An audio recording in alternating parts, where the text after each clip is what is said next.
5, 4, 3, 2, and 1. And we're back. What's up, guys? Welcome back. Mike here. Mike here. And Noel. If this is your first time watching, we're brother and sister. And this is Disability. Yes, welcome. Episode 3. I know. We're sorry. And forgive the background noise if you hear it. Yes. It's just not going to end. We have a couple. I'm so sorry. We have a couple unwanted guests here, aka Grandpa. No. Oh my god. No, I'm kidding. But not about Grandpa being here, just about being unwanted guests. But Sure. Can you believe it's actually been 3 weeks since our last episode? That's actually crazy. Yeah, a lot has happened. We have a lot to talk about. It's been a big 3 weeks. Yes, that's for sure. So I've been really excited to tell you guys about. Yeah, we have, well, first off, before we get into this episode, thank you so much to everyone that's been giving us support and showing us love. We really appreciate it. Yeah, thank you. It means a lot. Yeah. And thanks for being patient with us. And we've been a little off schedule, but it's okay. Yeah, but we had to, if you guys watched last week, we had the annual CureSMA conference, which is me and Noel's disease that we have. And it was the first one since COVID happened. Yeah. And it was the first one that we went to in 18 years. And all it is, if you guys don't know what it is, it's an annual conference that they have every year. They fly people out from all over the world with our disability.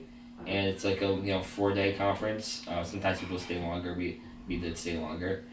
Yeah. And usually it's at Disney in California or Florida. They switch back and forth. But sometimes they'll like switch it up and like do like Kansas City or whatever. But yeah. It's just like, they have panels and stuff. And it's really just, I don't want to say an excuse, but it's really just, an excuse to get together, and to meet all your internet friends. Mm. And yeah, it was in California this year. We talked about it a little bit last time, but it was at Disneyland, and yeah, we're going to talk about it a lot in this episode. I know I wanted to dedicate a lot to California and the conference this episode, so stay tuned. I'm excited for this episode. I kind of just want to... Yeah, I'm really excited for this one. I want to keep going until we just run out of stuff to talk about, so if it's very long, then who cares? It's a good one, I promise. I'll admit, today, I was having kind of a lower day, like a depressed day, so I made sure to push through because I really wanted to do this, and... We want to relive it with you guys. Yeah, and, sorry that, we were on the trip for a week, so that's our one excuse, but then the other 2 weeks, I've been dealing with a lot of stuff in regards to transitioning to college, and life has just been a little hectic, but hopefully we're back on schedule. We want to keep it weekly, so... And I mean, we were going to film an episode, in California with a bunch of people, that was the plan. Yeah. I know we talked about that, I'm pretty sure, but... We did. We were just having too much fun, so that did not happen. But it's okay. Well, we'll still convey the feeling to you guys. Yeah. Let's get into that. We'll get into all. We're literally going to talk from the beginning to the end about the conference and why we didn't film, because we had ideas to film an episode there and stuff like that. I even bought a mic, a $30 interview little mic. So we'll get into that, but first, because it's been so long, there's been a lot of, even though I think there's a lot of good things to talk about on this episode, which I'm excited about, there's also, unfortunately, a lot of bad things. And a lot of shit going on. Yeah, I don't feel comfortable talking about the good things without acknowledging at least the bad things. Oh, but before we get into that, first thing, we're not sure if we said this in the last episodes. Yeah, but, I can't remember. We write notes, little bullet points before we film each episode, and I thought we were going to film episode 3, in June, but like I said, things came up, but so we're a little late because as of today, we're filming this July 2nd. July 2nd. Yeah. But I hope everyone had a happy Pride Month. Happy Pride Month. Yep, happy Pride Month to our LGBTQIA plus. We love you so much. Friends and family and people who are watching. Yeah, I hope you had a great Pride Month, and I hope you continue to have a great July. And keep loving, spreading love, being you. We love you. We're always here for you. Yep, for sure. It's always a safe space here. But and then it's funny. I didn't know that. I knew that we had a Pride Month as well with disability, but I didn't know it was the month after Pride. So now, conveniently, happy disability Pride Month. So. It's a very exciting time. I know.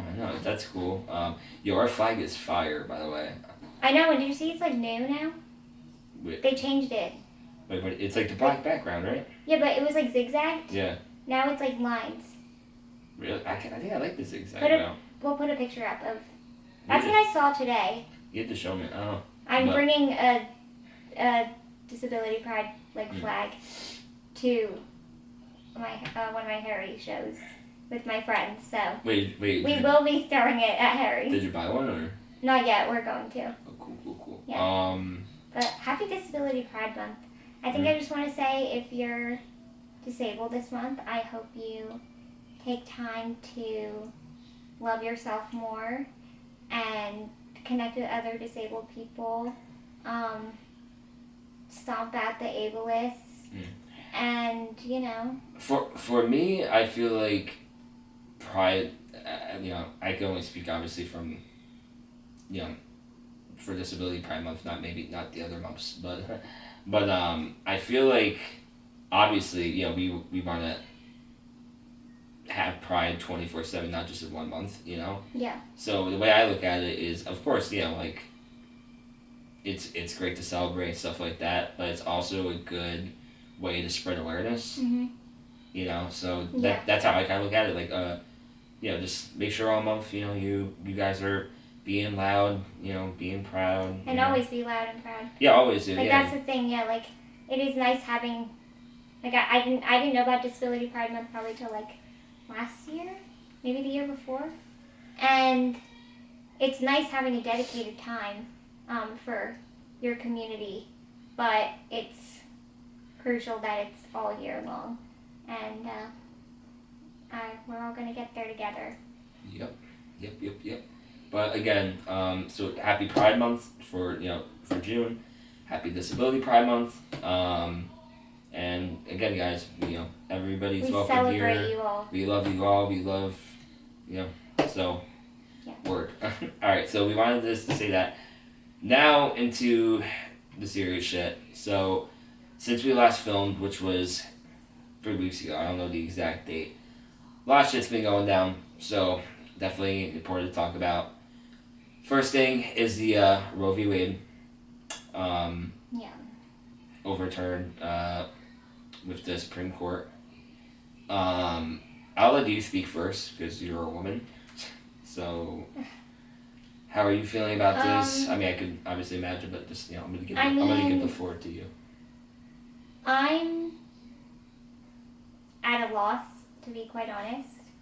I'm disgusted. I'm angry. I'm confused. I'm sickened. I hate this country. And, something I never understood. I've always been, pro-choice. I don't understand how you can't be. Because my thing is even if you don't want to get an abortion, you don't have to. But you have no right at all to say that another person cannot. And especially men. I do not want to hear you speak about a woman's body, ever. And these men in power are. And it's making me angry. And this is a huge, awful moment for women, and also just speaking in different communities too. The way that it affects disabled women and also trans people and non-binary people, anyone who has poor people, a uterus, people of color, this also drastically affects in a different way because now it's just it's sickening and it's dangerous.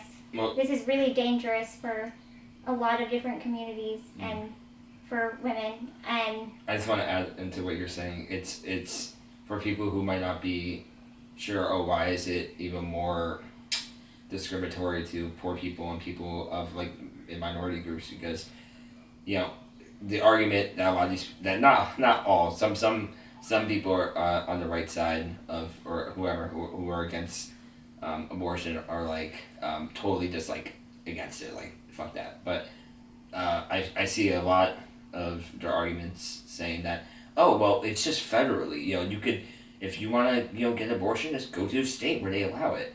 And it's just not that simple, especially for people who are lower income and things like that. So it's just not as like if you live in, it's already not accessible for a lot of people yes, to get abortions, and also just the medical racism that already exists. mm-hmm.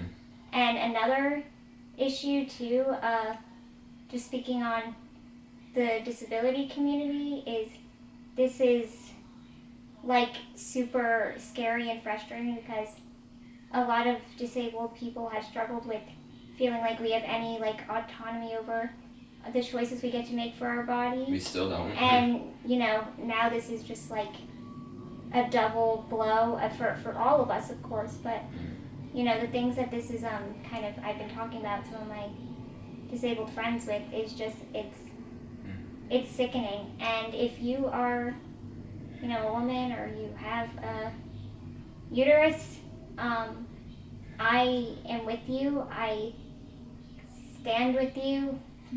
I don't stand, but I stand with you. I hear you. You know your body. You deserve to do whatever you want with your body, and we will not let anyone tell us what we can do with our bodies. And we're gonna fight this. I'm sick, but I just know, you always have a safe place in me to come to speak to. So, just disappointing. Yeah. Also, I was almost forgot to mention another reason why it's discriminatory against minority groups is you read things. Such a scary statistic. I don't know if you ever read this, but like black women who they have like a higher chance of having a fatal event happen during giving birth because for whatever reason nurses don't believe that they're in pain. Yes. So it's just like yes. Yeah, I mean it's just there's so many layers. Yeah. And it's making me so sick too. Also, now seeing now this is happening, you get to see who basically is a gross person. And for the people who only think that like abortion should exist if somebody is like sexually assaulted, you are just also a part of the issue, because that is a part of abortion, yes. But if there should be it's none of your business. If someone, it's not black and white either. If someone doesn't and is not in the space to have a child, that is their right. And stop coming down on women for, well, then maybe you should try to have safe sex. Why don't we talk this way to men? And why aren't men forced to, it's just, it makes me sick. It makes me sick. And there doesn't need to be any justification that's, oh, well, that's okay, but this is not okay. No, it's not your decision. The only black and white thing, by the way, yes, I agree with everything you're saying. The only black and white thing is the fact that, especially in America where I mean, I believe that it should be a standard for the world, but America likes to what's the word, tote, I guess, or whatever. They like to say that, oh, this is freedom, right? Anyone could do anything they want. Anyone could, freedom of religion and freedom of speech and all that shit. But like, meanwhile, you're no one should have any control over anybody's body. You know what I mean? Like, and even if you do view it as, and I personally don't, but even if you are religious and you view it as like whether an evil thing or a sinful thing, whatever, which again, I think that's ridiculous. It's just like, then control you and your family. You know what I mean? Right. Don't control strangers that don't, like, cause like, imagine if, because like, whatever, America, I mean, it wasn't founded really on any religion. I guess they say it was, centered around Judeo-Christian, but let's just say that America was centered around, or like the majority of our country was like, a Muslim country, right, or whatever. Like, do you think that these like Christians would have been like, you know what I mean, like,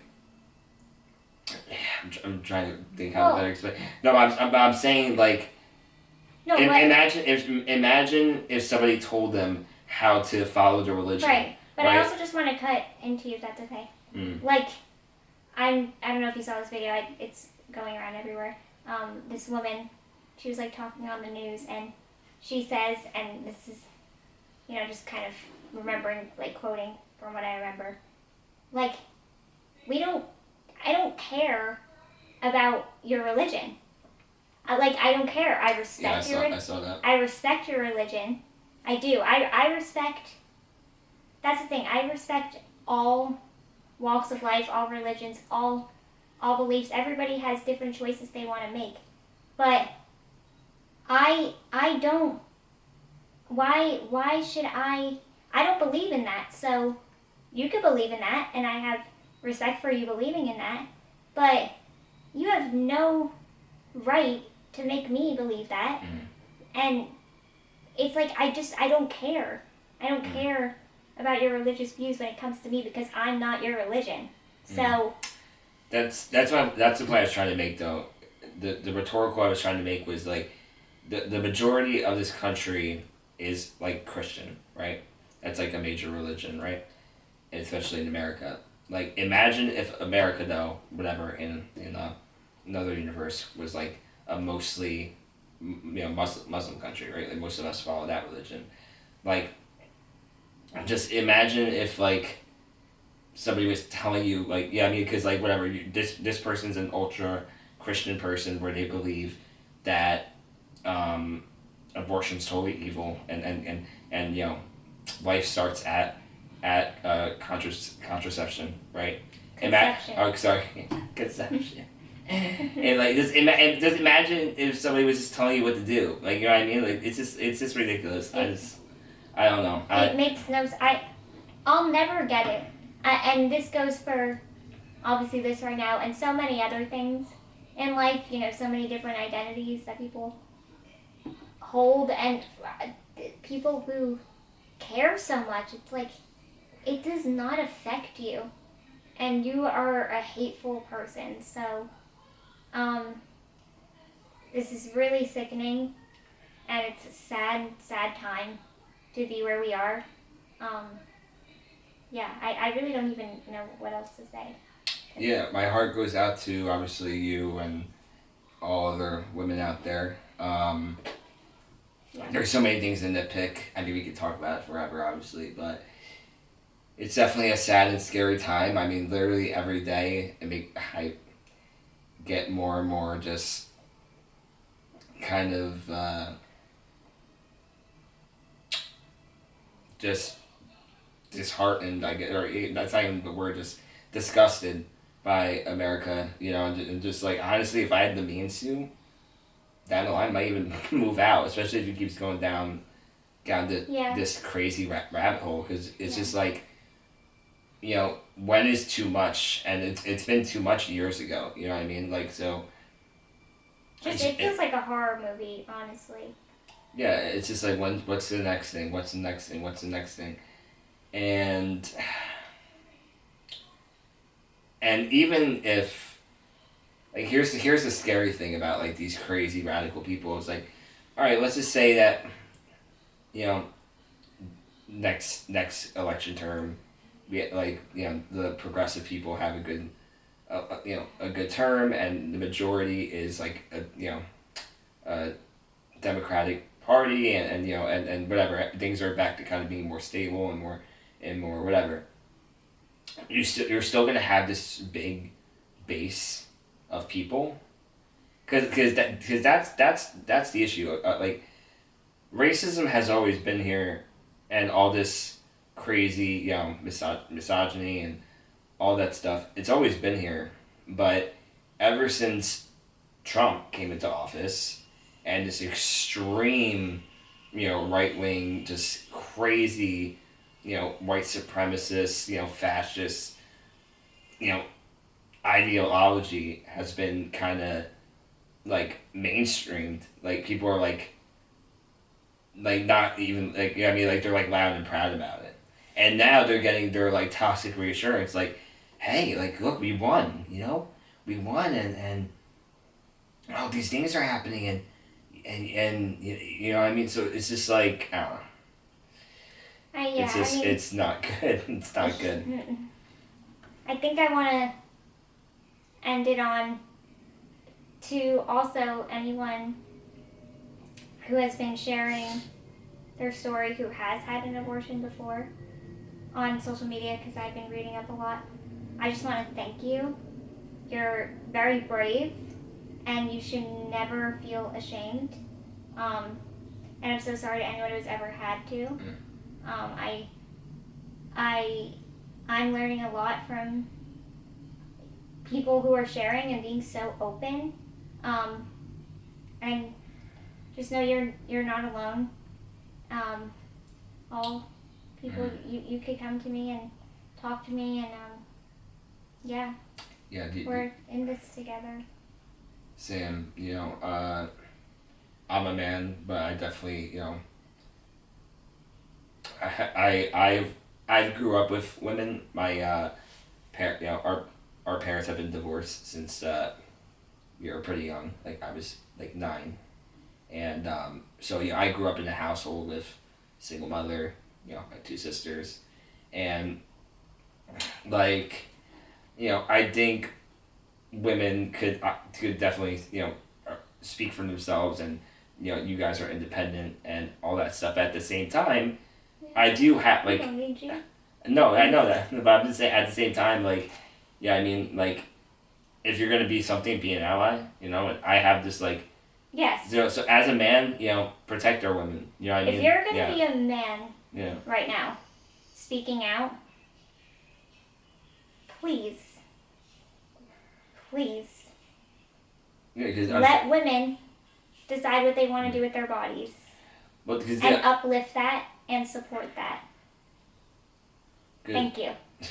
Yeah, because unfortunately we live, especially in our country, a society where men just have more privileges and stuff like that.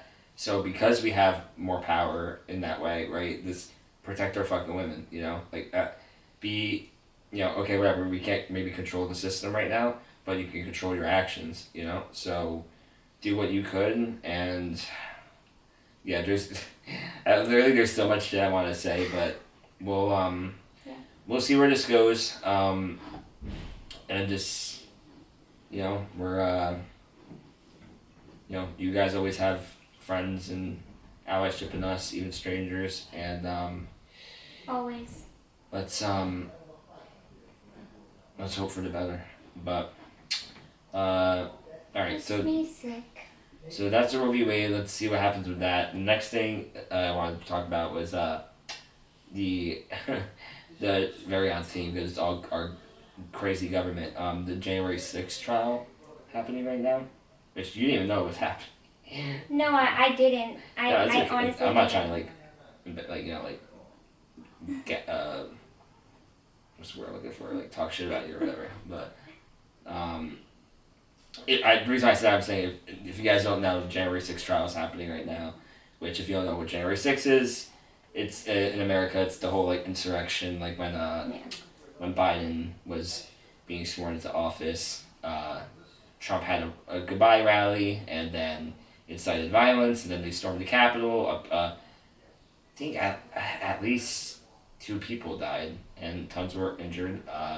And it was crazy. It was a riot, and it was they were literally trying to find, like, Democrat, you know, politicians and stuff like that, and they had like handcuffs. They had nooses. They had like crazy shit. So I remember that day very vividly.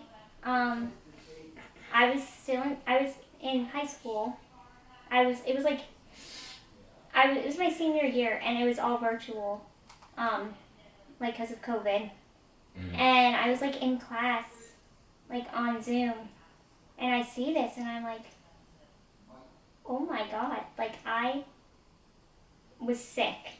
I was literally baffled. I think I remember talking to like my friend at the time about it as it was happening, and we were just like, oh my god, it was such a I just remember it, and I was like, oh my god. What's crazy though was I was supposed to go there on January 6th.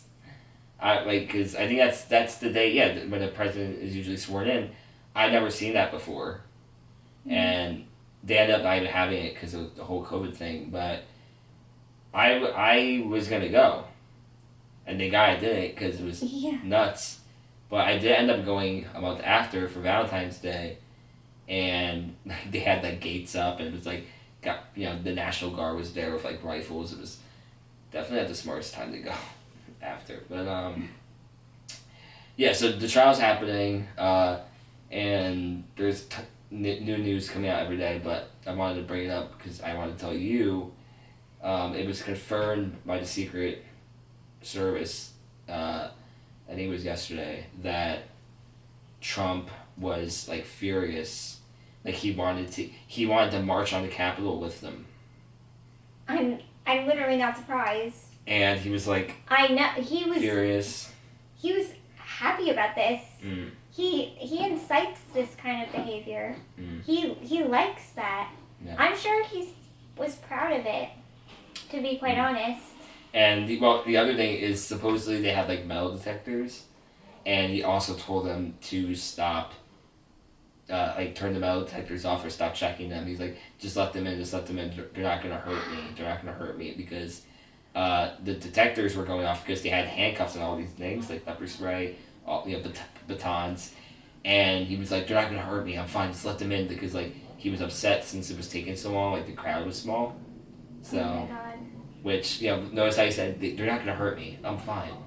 Because he knew they wouldn't hurt him. Of course. They would hurt other people though. Doesn't matter all the other people, and I can't even get because there's so much.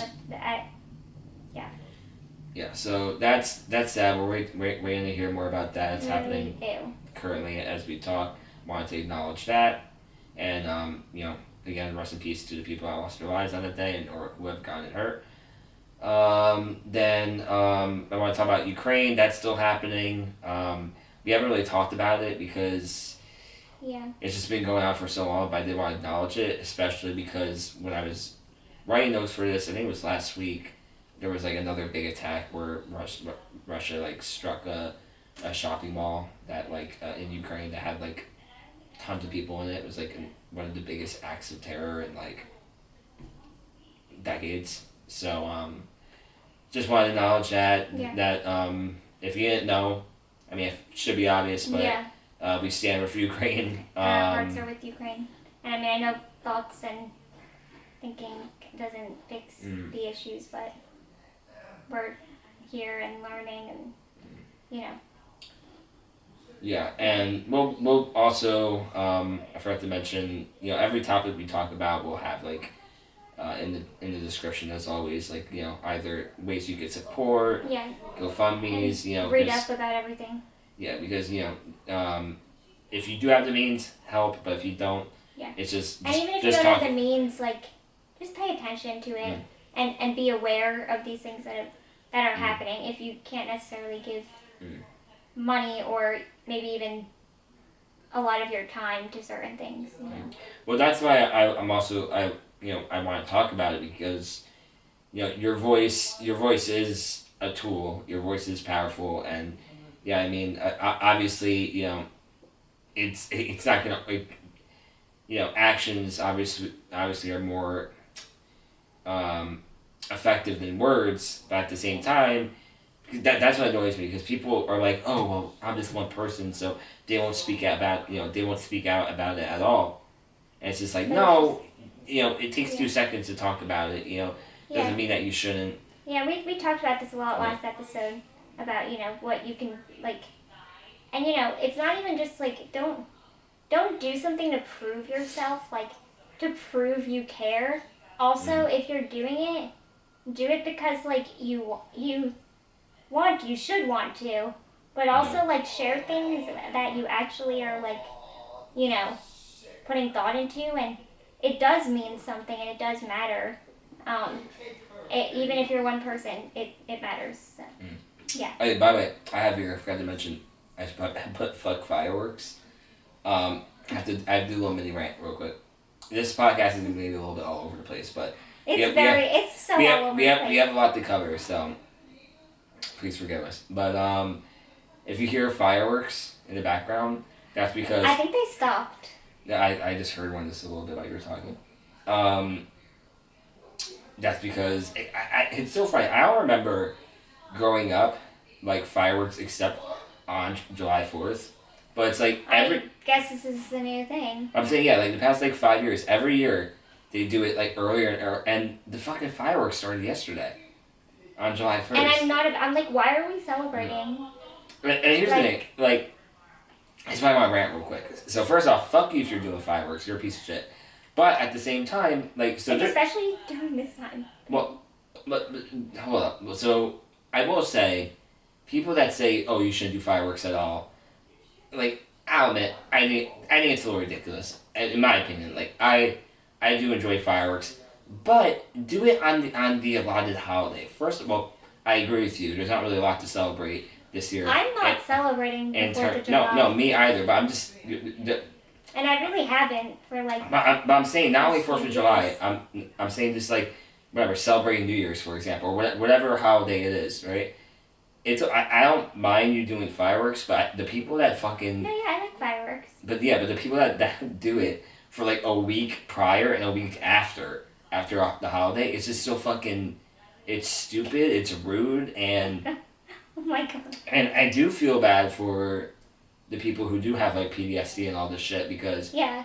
Like, again, I don't think we should fully ban fireworks because, it is a fun thing and obviously it's... Whatever, but... No, lately in our town, for some reason, it's been, like, so non-stop. Yeah. I'm just, like... But I'm saying, it was July 1st. It's 4 days. Like, what the fuck? Like, fuck you. Like, I don't care. And, like, sometimes you see, like, oh, well, that's because, like, some towns celebrate their July 4th, like, earlier, or whatever holiday they celebrate early. Fuck you. Fuck you. I don't care. I just want 4th of July to, like... Yeah. Go. But that's my rant. Yeah. That's my rant. If you're doing fireworks before the holiday and after, like not even like on the day, you're a piece of shit. Go all out on the fucking day. That's why the day is allotted as a fucking holiday. But you do it before, you're fucking annoying. Fuck you. I hate you. So. Anyways. So as you can see, he's very passionate about that one. Yes. I'm passionate about all this shit, to be honest. Next thing I want to talk about is kind of are both similar because they're both fucking essay freaks. Ghislaine, I don't know if I pronounced her name right. Ghislaine Maxwell, right? Whatever her name is. Yeah. Her and R. Kelly were both sentenced this week. She was sentenced to 20 years, and I think that's even like there's room for that to even increase as they were more. Born on Christmas. Oh yeah, which and R. Kelly was also sentenced to 30 years. So just want to talk about that. Fuck sexual assaulters. Yeah. I'm glad that there was some justice, but at the same time, at the same time, there's so much injustice, as we were just talking about before. So it's like pretty depressing. Well, I wanted to talk more so about, because the Maxwell thing is very. So do you know the story behind? You probably are. Do you know about the whole Jeffrey Epstein thing? Little bit. I don't even know. So maybe yes. So Jeffrey Epstein was this guy. He was like a Wall Street genius. He managed all these like famous people's money and made them. He was very smart what he did, but I think he also did a lot of fraud. So whatever. But anyways, he was in the higher circle. He made all these people money, right? And he was so filthy rich. He had his own island, and his own island, like he owned, and his own like resort, whatever. And in recent years, people found out that he was a huge sex trafficker, essentially. Okay. Especially with kids. Yeah. And I did know this. But he was very popular in the the celebrity or higher echelon of people, and literally he like they found his travel book, and there was everyone from Bill Clinton to Tom Hanks, like just all these famous people. So Ghislaine was like his assistant, right hand man, right hand lady, and she like would recruit these young girls for him. So now that Epstein, he was taken to jail, but then he killed himself. Yes.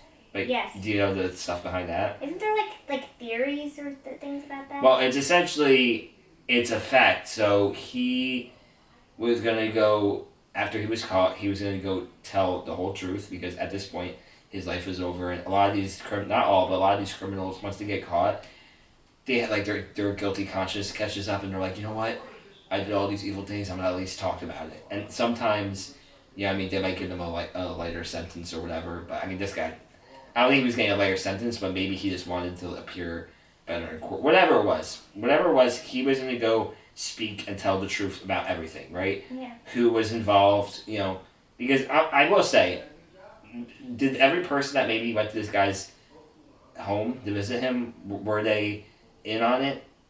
I would say no, but I would say most probably. But that's the thing though. How do you know? You know what I mean? I'm just looking at him.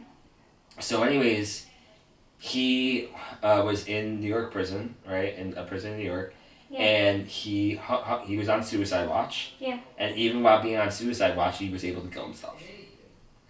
And supposedly, well, not supposedly, it's a fact. But I'm saying supposedly because they don't know how it happened, but we all know probably how it happened. The security prison cameras that were on in his hallway malfunctioned, only in his hallway, and the two guards that were watching him were sleeping or whatever and he was able to kill himself. So people think that obviously somebody who's like super powerful, who doesn't want to get caught, fucking had him killed. Wow. And that's the whole thing, and it's a big, because all these big names are on this list of people that traveled and who were in the circle, even Donald Trump, like all these people. So there's like some crazy. I remember watching something on this. Yeah, there's I was disgusted. Yeah, there's some crazy shit going on there. So I'm surprised because Ghislaine, she was on suicide watch right before the trial, but they did get her in there and they did sentence her. But I'm curious because I'm still not hearing about what about the other people who are involved, but maybe that's like a developing thing. But yeah, it's crazy. It's fucking scary. That's the thing. So there's so much shit that goes on in this world. And as you get older, you just realize how scary the world really is. Not that, and I remember being horrified as a kid, but still, when you're a kid, you don't think that that deep. You're kind of innocent. When you start realizing that the world's just shady as fuck. To me, it's just whatever it is, whatever's the higher power, whatever shady shit's going on, I don't really have control over. unfortunately, and I don't want to say I try not to think about it, but if you talk about it forever, you're gonna lose your mind. You know what I mean? Like, because at the end of the day, it seems like it's gonna happen no matter what. Yeah. You know, so. But at the same time, I wanted to acknowledge just because there were all these victims, and I'm glad that there was some. I'm glad there was some justice. Yeah, something. You know, Yeah. so and I'm very curious to see if they start now pursuing other people that were involved. So. So disgusting. Yeah, so that happened. What are you doing? I can't tell. I set them. Oh. Sorry. Alright, so we talked about that. We're almost done with all the serious shit. Alright, now I wanted to talk about this for a couple of things because because I have a personal experience with these people, and also there was kind of like I don't want to say silver lining, but there was a story that stood out to me, like a side story, part of this main story that I'm about to talk about, that kind of like gave me a little hope, you know? So, did you see the Amtrak crash that happened? Yeah. Yeah. Well, I heard it from someone in our group chat. No. So, there was an Amtrak crash. It was a train from Chicago to, I think, LA. I don't know if it was the same train that I went on, because I went on the California Zephyr, but that goes from Chicago to San Fran. Mm-hmm. So I'm not sure, but either way, same type of train, and it struck That is so awful. Yeah, it struck a dump truck. That was so it was technically the dump truck's fault. It wasn't or whatever. It wasn't the train's fault per se. Like, it's not like it just derailed out of nowhere. It hit a car that was stuck on the tracks. And 150 people were injured, and 4 people were killed, including the driver who was stuck in the car, which is tragic. Just like one of my biggest fears, like that happened. That's like. Well, yeah, because trains go fast, especially the Like Amtrak. every time I go on a train, I always I like trains because it's like fast and easy. But I just always overthink kind of everything I'm on, and that's just awful and such a Yeah, you just don't really terrible thing. especially as a passenger, you don't really have control. Or even like the conductor, Yeah. I think they said it takes like up to a mile for a train to fully stop if they hit the emergency brakes or some crazy shit like that. So Oh my God, that was cool. yeah, so that's scary. My heart goes out to the victims and their family and friends and stuff like that. There was one nice. I wanted to shout out this. So I don't know if you've heard about this, but the Appleton Boy Scouts, Troop 73, or is that 74? I'm blind. It's 3. 73. Yeah. They were there on the train. They were like whatever, going on a trip, going back home. Oh, I didn't know this. And they essentially after the crash happened, were like attending aid to everyone. Like, we're like running back and forth, like getting people out of there. One person was actually there with one of the one kid was there with like a person like while he was dying, and was like there with him, so he wasn't alone. Like, so I just want to shout out those kids because that's like brave, Yeah, you know. That shout out to people like that. That makes me feel like there is some good in this world, and that's honestly what keeps me going. Yeah. Is people like that. But I also want to say, that's so sad. I don't know. So I don't know if it could have been if this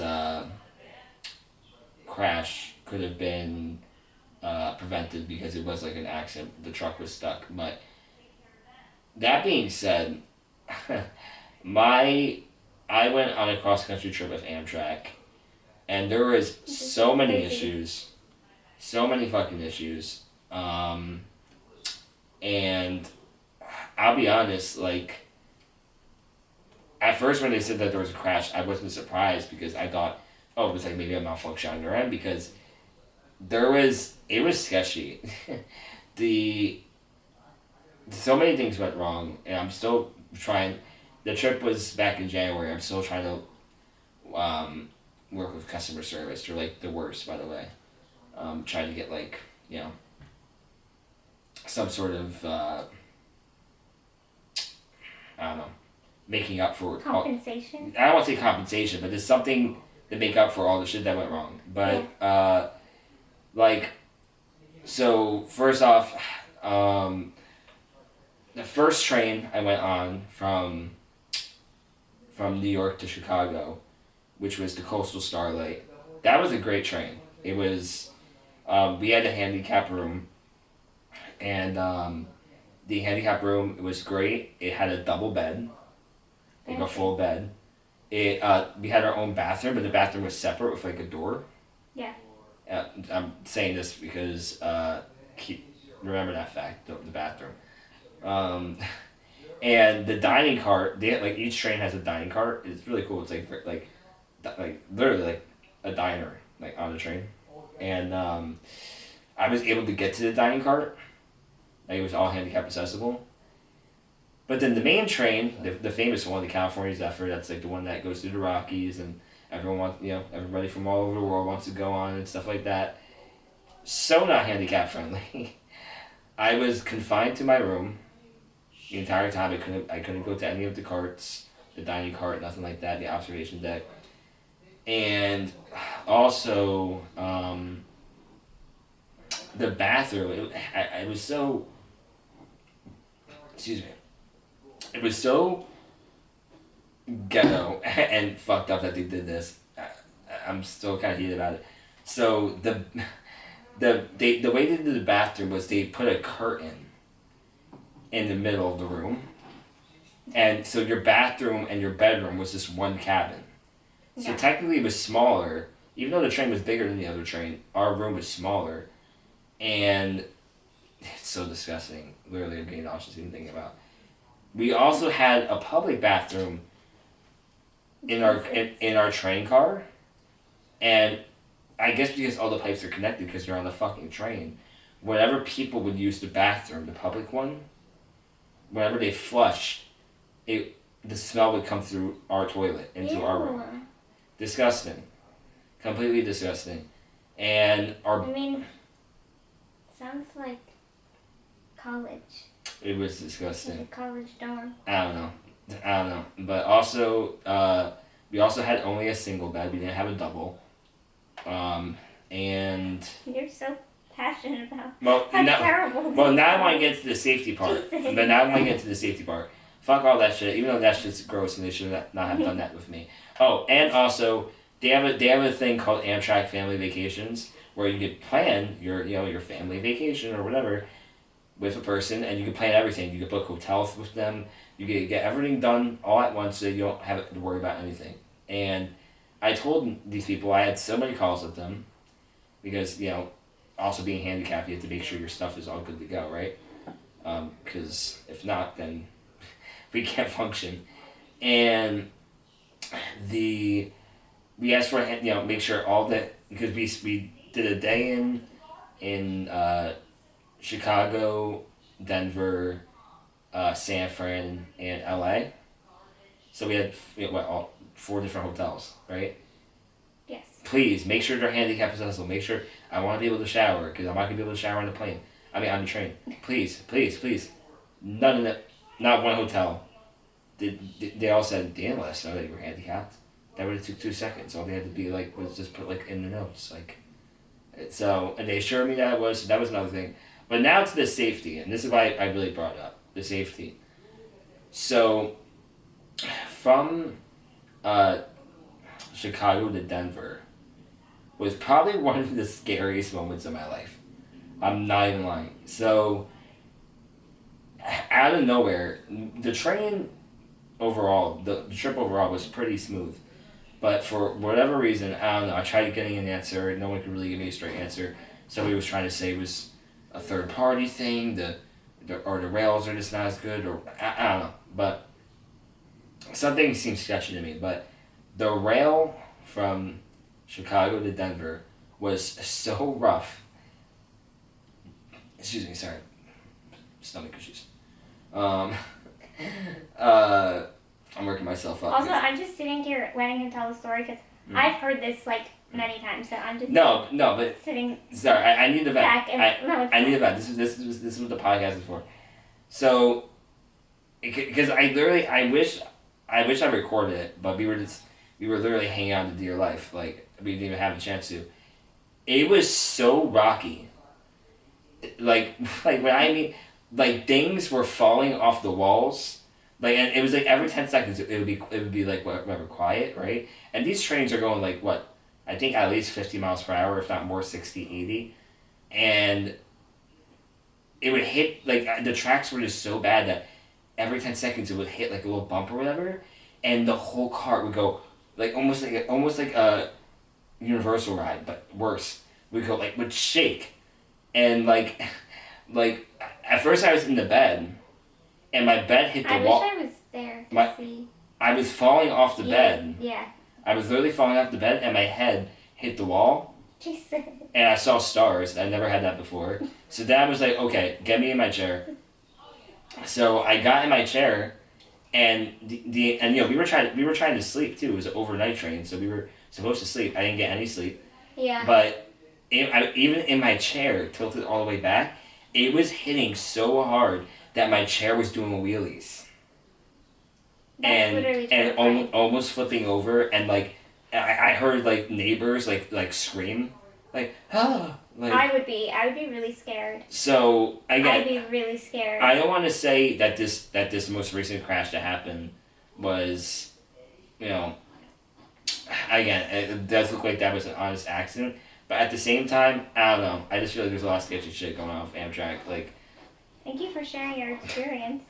Like I just feel like I just like, how can I explain it? Like I feel like when I go on like a plane, I feel like planes, they have like a lot of safety precautions and stuff like that, Like I feel like trains though, like what's stopping like a person from going on a train track? You know what I mean? Like how would they know?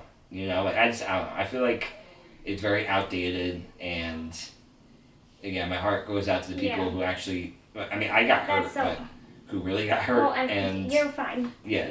No, but I really think I got like a minor concussion. Okay. Oh. No, seriously, I had a headache for days. It was really bad. It was really, really bad. I don't remember you being like, I have a headache. No, I did.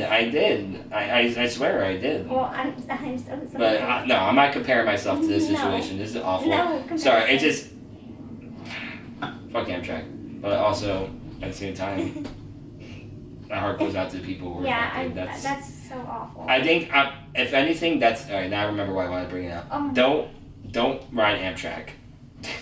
I'm serious. It's just that's where you wanted to get It's just not worth the risk.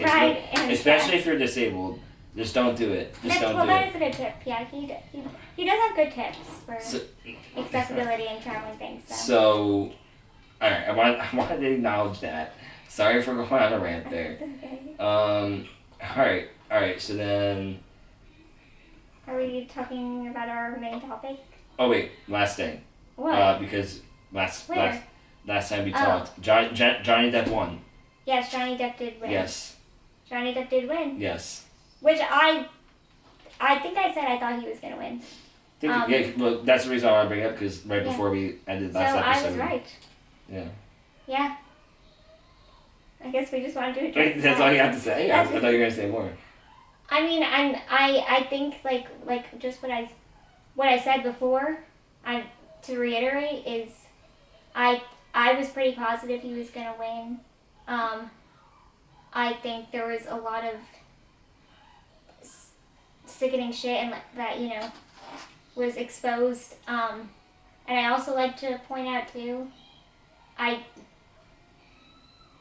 think that it was a really messy, awful situation. I think Johnny was a victim of abuse. I also think Amber could have been as well. I think it was very messy, but I think what I hope this trial did is showed people that men are often, could be abused. So, yeah, just kind of reiterating what I said before. Yeah, no, I was, as a man, that's also been abused. Um, it was so. Here's the thing. It's kind of hard to talk about because for multiple reasons. Because do I believe like I'm glad the Me Too movement happened. I am, and I also am on the side of like most women who are speaking out. 99.9% of them are probably telling the truth, right? But that being said, there is people. I mean, it's been proven. It's happened. I mean, this one poor, I saw this one poor black man. He got out of prison after being there for 50 years. After the woman finally said that it wasn't, it was a lie, and she never was assaulted. So it could happen, and that's what's scary because when you make a blanket statement, you're gonna have the people. It's a minority, but you're gonna have that minority of people take advantage. You know what I mean? And that's like Amber saying, "You're a man. Who's gonna believe you?" Right. You know what I mean? You're a big, strong man. I think that's like a big thing that was taken away from it. Like hearing when she said that, that was just so disturbing, and it's a true thing. Like people literally say to men, and also a bunch of different things, but oftentimes to men, like, who would believe a man? Blah, blah, blah, blah.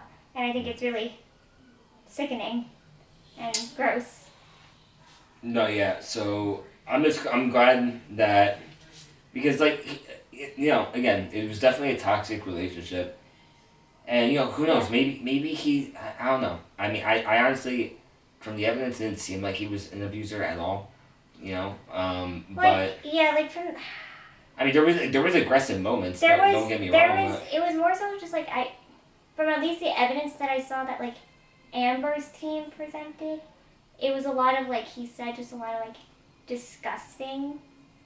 really disgusting things like through text, which I think it was pretty sick, some of the things. So by no means are we calling Johnny an angel. But I'm saying let's not pretend. Who do we think had control there? Who was the one in control? Who had? No, yeah, I think Amber. Yeah. Yeah. No, yeah. So I'm glad that happened because that just shows that like, okay, at least there is people with like common sense. Like, and again, I do think that I saw some assholes on the internet saying like, you see, the Me Too movement is bullshit. Fuck the Me Too movement. Most of these women are lying. And it's like, no. Yeah, no. Something that did make me really upset is once Johnny did win, there's those people who are just like weird, like weirdos, like, yeah, like, oh yeah, like, don't believe, like women and women are all so, like, liars. Like, no, like, I hate that so much, and that was not the point of this trial.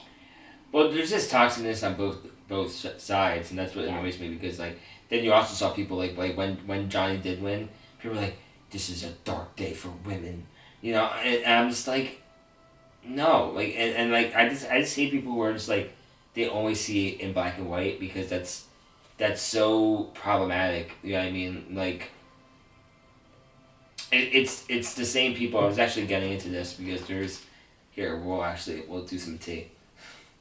We'll do a little bit of tea. So there's a lot of people I don't want to say a lot of people, but there's a group of people in my community, in our community, our disabled community, who just because up until recently, up until I started doing YouTube and stuff, I was really active on social media, right? So they kind of assumed I was like this, cisgender straight alpha white male, right? Just based off my looks, and meanwhile, I'm like the opposite. I'm super supportive, and I'm bisexual, and I am a teddy bear. Not a teddy bear. I can be rough, but the point I'm trying to say is like these people assume that. I love that you looked to me for like reassurance for you to say it. Well, that's a new thing. We'll get into that later. Oh yeah, you could say it. But if you're comfortable. Whatever. Blow 'em up with but anyways, I'm like very progressive, right? Like I support. I grew. My aunt was a gay woman. Like very very and not like the reason I'm even bringing this up is because like these people they assume like I'm like this crazy like Trump supporter like and again I'm the opposite. So, but the reason why I bring this up is because you have these people who they think they're progressive because like they're like super they're like okay everyone should be equal and stuff like that, which I agree, but at the same time they're still judging books by their covers and they're being hypocritical. What I mean? They're judging me just because I appear to be a straight a white guy. What I mean? That's like whatever. I mean, I think sometimes another thing is like you never know someone's true identity, and sometimes people can't even be their true identity they want. So that's why I never assume. Like, you shouldn't assume someone is straight, like, or their pronouns, whatever it may be, because some people may not even be able. One, they may not be comfortable to share it online. Two, they may not be ready. Three, their family could like come for them and be very dangerous. So like kind of like you're saying, I agree that you just should never assume someone's identities. You never know. You literally never know. And to bring this full circle with the reason why I even brought this up with in regards to the Amber Heard thing is because you have these people who are like, oh, believe all women, and I think that's dangerous because again, we've seen cases where I think we should believe most women, right? We should believe most people that say that something has happened. You know what I mean? Because I believe whenever someone wants, I believe people's stories. That's how I am. If someone comes to me and tells me about abuse that they endured, I will always believe them. That's how I feel. Whether you're a man, a woman, or non-binary, I will believe you. I just think that's how it should be, and I think the only time you should it should be proven you shouldn't believe someone is if when they have evidence. There's evidence and it's going to court or something. But you should never, when someone is like coming to you or someone's posting about their sexual abuse like stories and sharing, never doubt them because you're a part of the problem. So yeah. No, yeah, and that's the what was I gonna say? Sorry. Oh yeah, there we go. That's what I was gonna say. But when coming into the Johnny Depp trial, so I think I mentioned this. I'm a movie guy, and I won't say I was a Johnny Depp fan, but I mean, if you like good movies, Johnny Depp is a good actor. So yeah, I like Johnny Depp. But as soon as I heard these stories, I was like, oh shit, no, okay, what the fuck, this is crazy, that's disgusting. And then I was really had my eyes on the trial, but I think there's problematic people on both sides where even before the trial, before the evidence even came out, people were already making exceptions. You know what I mean? And it's just that's why I wasn't pro Johnny at all, or I wasn't even. I was just I was leaning towards Amber a little bit because that's a very big thing to accuse, and most people that say that happens, it's 9 out of 10 times they're telling the truth. But then more stuff started coming out. I'm like, okay, you know what? I'm gonna just see, I'm gonna see how this fucking transpires. And then especially in a case where it's Johnny, it's one thing if the evidence was 50-50. It's one thing if he was abusing her just as much as she was.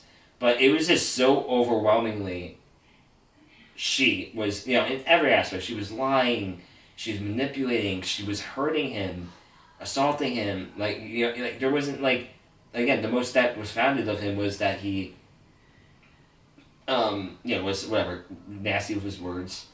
And, I think he even admitted, when he was trying to push her away because she was attacking him, he accidentally headbutted her a little bit. Which again, but that thing though, I also noticed from a psychological standpoint, because I'm into that shit, I'm into psychology and stuff like that. She couldn't take accountability for anything. And usually people that do that are like narcissists and like sociopaths and stuff like that. And he said from the beginning, I'm not perfect. He's like, I'm an addict. I'm an ex-drug addict. Alcoholic. Like, there's things I'm not proud of. She couldn't say anything. She was just like, I'm an angel. You know what I mean? Like, because she also dabbled. I don't know if she still does. I don't know, man. Drugs. She was acting weird. I know. Like, that's the thing. Just as Johnny was doing drugs, she was too. But she never and admitted a lot it, of her really. own people, like I think said that. And I'm also another thing. I'm very passionate about the whole trial because I have people in my, very close in my life, who have been, sexually assaulted, in all different kinds of ways, and so when I know there's a person that seems like they lied, that hurts so bad. The people that really did happen to them, because then it's just gonna add more of the rhetoric of like, oh, you see, they're lying. You see, they could lie, and it's just fucked up, And I do believe if you're caught, like for a fact, like that you straight up and you admit that you lied about accusing a person, either sex, man accusing a woman or woman accusing a man, of rape or sexual assault, and you're proven that you were lying or whatever, you should get the same amount of years that they would have got. Yep. Because you not only would have ruined that person's life, but you also hurt the group, the group of people that actually did happen. Yeah. So that's the reason why this it's so, and that's what gets me so upset. You see these people who automatically took Amber's side just because she was a woman, and I'm just like, you guys are hurting the conversation more.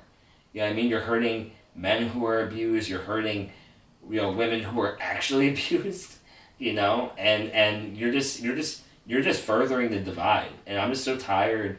And it's almost in every aspect, in politics, in moral shit. It's just like people are like either left or right. It's no like, and I'm not even saying like on a political scale, but just like I'm saying, it's like people are either one extreme or the other. You know what I mean? It's never just like, let's talk it out. Let's think deep, because like everything is very fluid. Everything is very, my favorite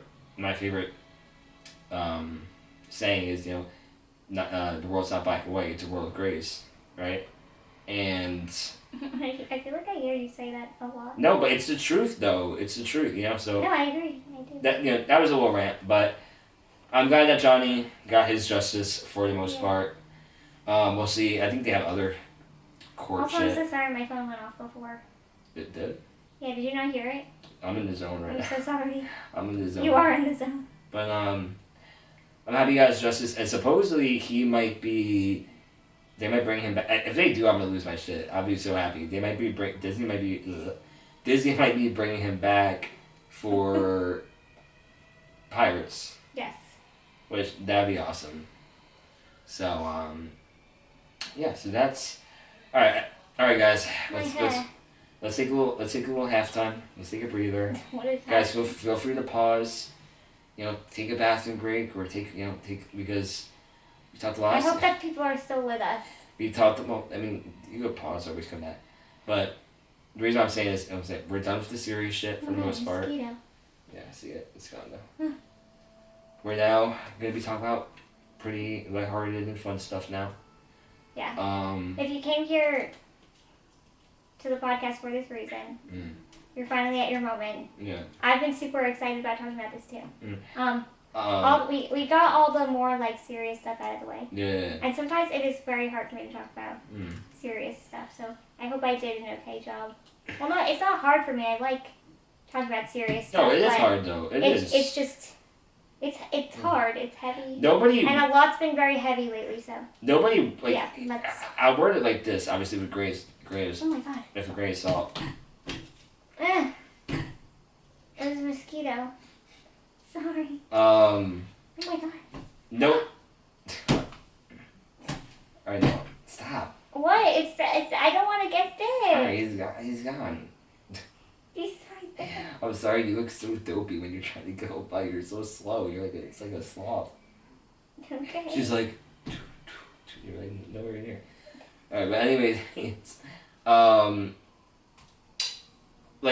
at the same time we want to talk about serious stuff like that, it's also like, who wants to talk about stuff like that? Yeah, I mean, it's hard. Like, it's not easy shit. So, now it's time to actually talk about stuff that is enjoyable and fun to talk about. So I'm very excited. But again, as always, Why did that scare me? Sorry. My phone's going off. All I heard was Hey, how do I... a ringing in my ear. Shut up.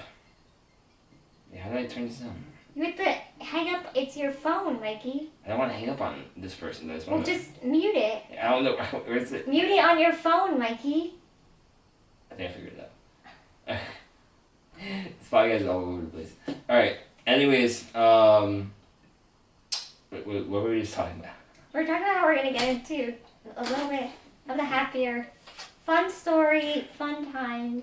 Yes. I think... I was going to say something else, though. What was I going to say? Oh, God. He has more to say. No. It was just going to be... Oh, yeah. As always, all the topics that we have, we'll have in the description timestamps. So if you want to... If you're just interested in a specific, topic, or if you want to avoid... Watch something a little bit, more serious right now, that's okay. Yeah. I understand.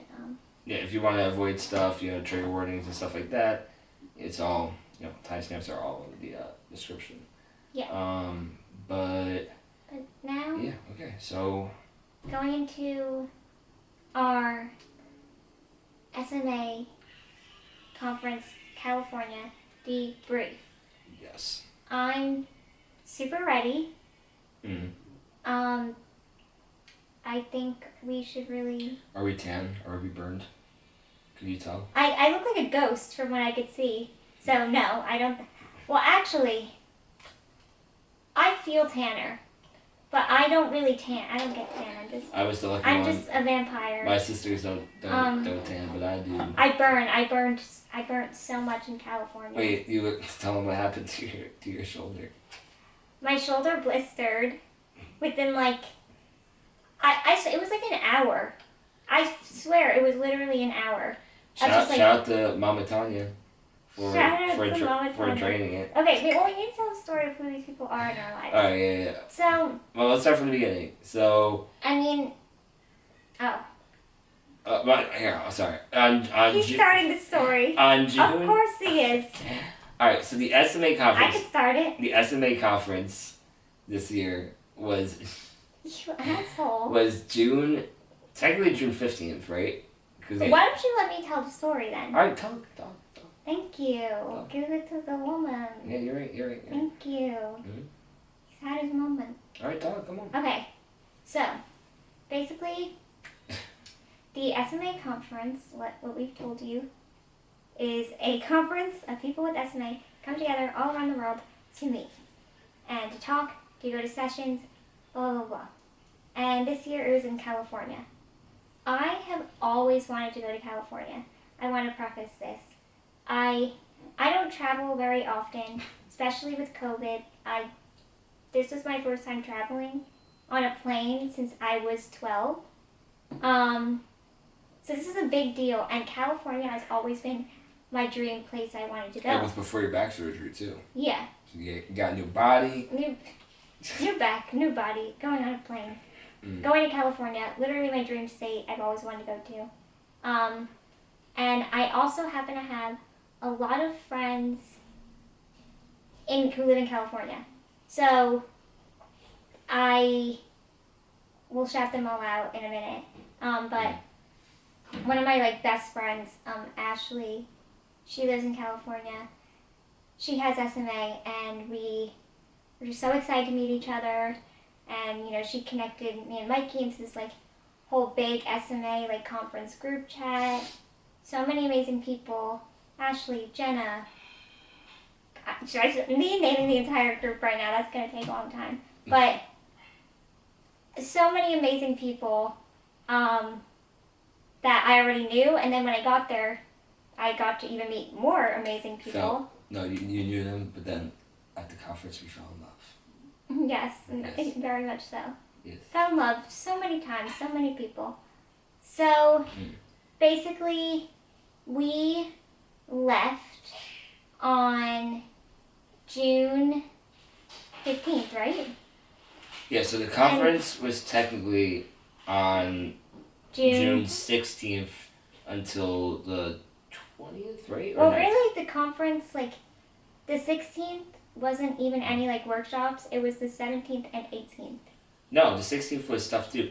The 16th was when... No. Yes. The 16th was that night.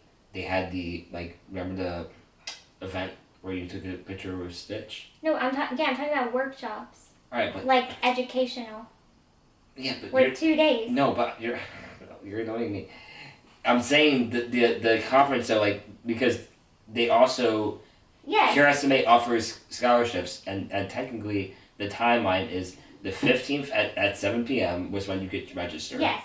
Right? And then the 16th, they had also registering in the day. But then at nighttime, they had the first, like, the welcome. Yeah, the 16th was the first, like, it was like a big meet and greet in this huge, like, ballroom. There was a bunch of Disney characters. Yeah, so it was an event. And, yeah, I know. I was talking about the educational workshops. Yeah, but the way you worded it... Look, here's this the first... is going to be us fighting. Here's the first one. And I can't. But the way you worded it was... You anyway, were saying it doesn't matter. Nobody cares that the conference only lasted... No one cares about the schedule. No. Oh, my God. I am anal. I like to give a prologue, beginning, middle, end, Mine just happens to be a little rising more action, Mine just happens climax, to be more interesting. falling action, I'm more interested. Resolution.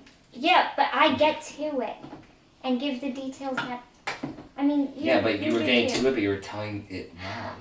Anyways. Just admit that you're wrong. It's okay. I'm not wrong. Anyways. Guys, she hit me. So. Shut. Because I camera. Shut up. Stop. I didn't hit you. I tapped you. that was like the Rudy. I'm sorry. Sidebar. Oh Did you see Rudy? You know Rudy Giuliani, right? What? Well, why are we talking about all these? Wait, real quick. Do you know Rudy Giuliani is the ex-New York mayor. He's a nutcase. He's a Trumper. But did you see that last week? This guy, right? He said that he was assaulted. That someone like hit him or punched him in the back, and he almost fell over in the subway. But then they caught it on camera. All the guy did was tap him. Him was like did the good old hey behind you here, and then was like in front of him. And thank you for bringing that up. Sorry, that's what. I don't know how. I was pulling a Rudy. Sorry. I don't know how I'm gonna be able to tell this. All right, go. I'm gonna shut up. I'm gonna shut up. Go. Looked up this man. He is a Trump supporter. Ew. Oh God. Okay. Anyways, so basically, our flight was on June 15th at 7 a.m.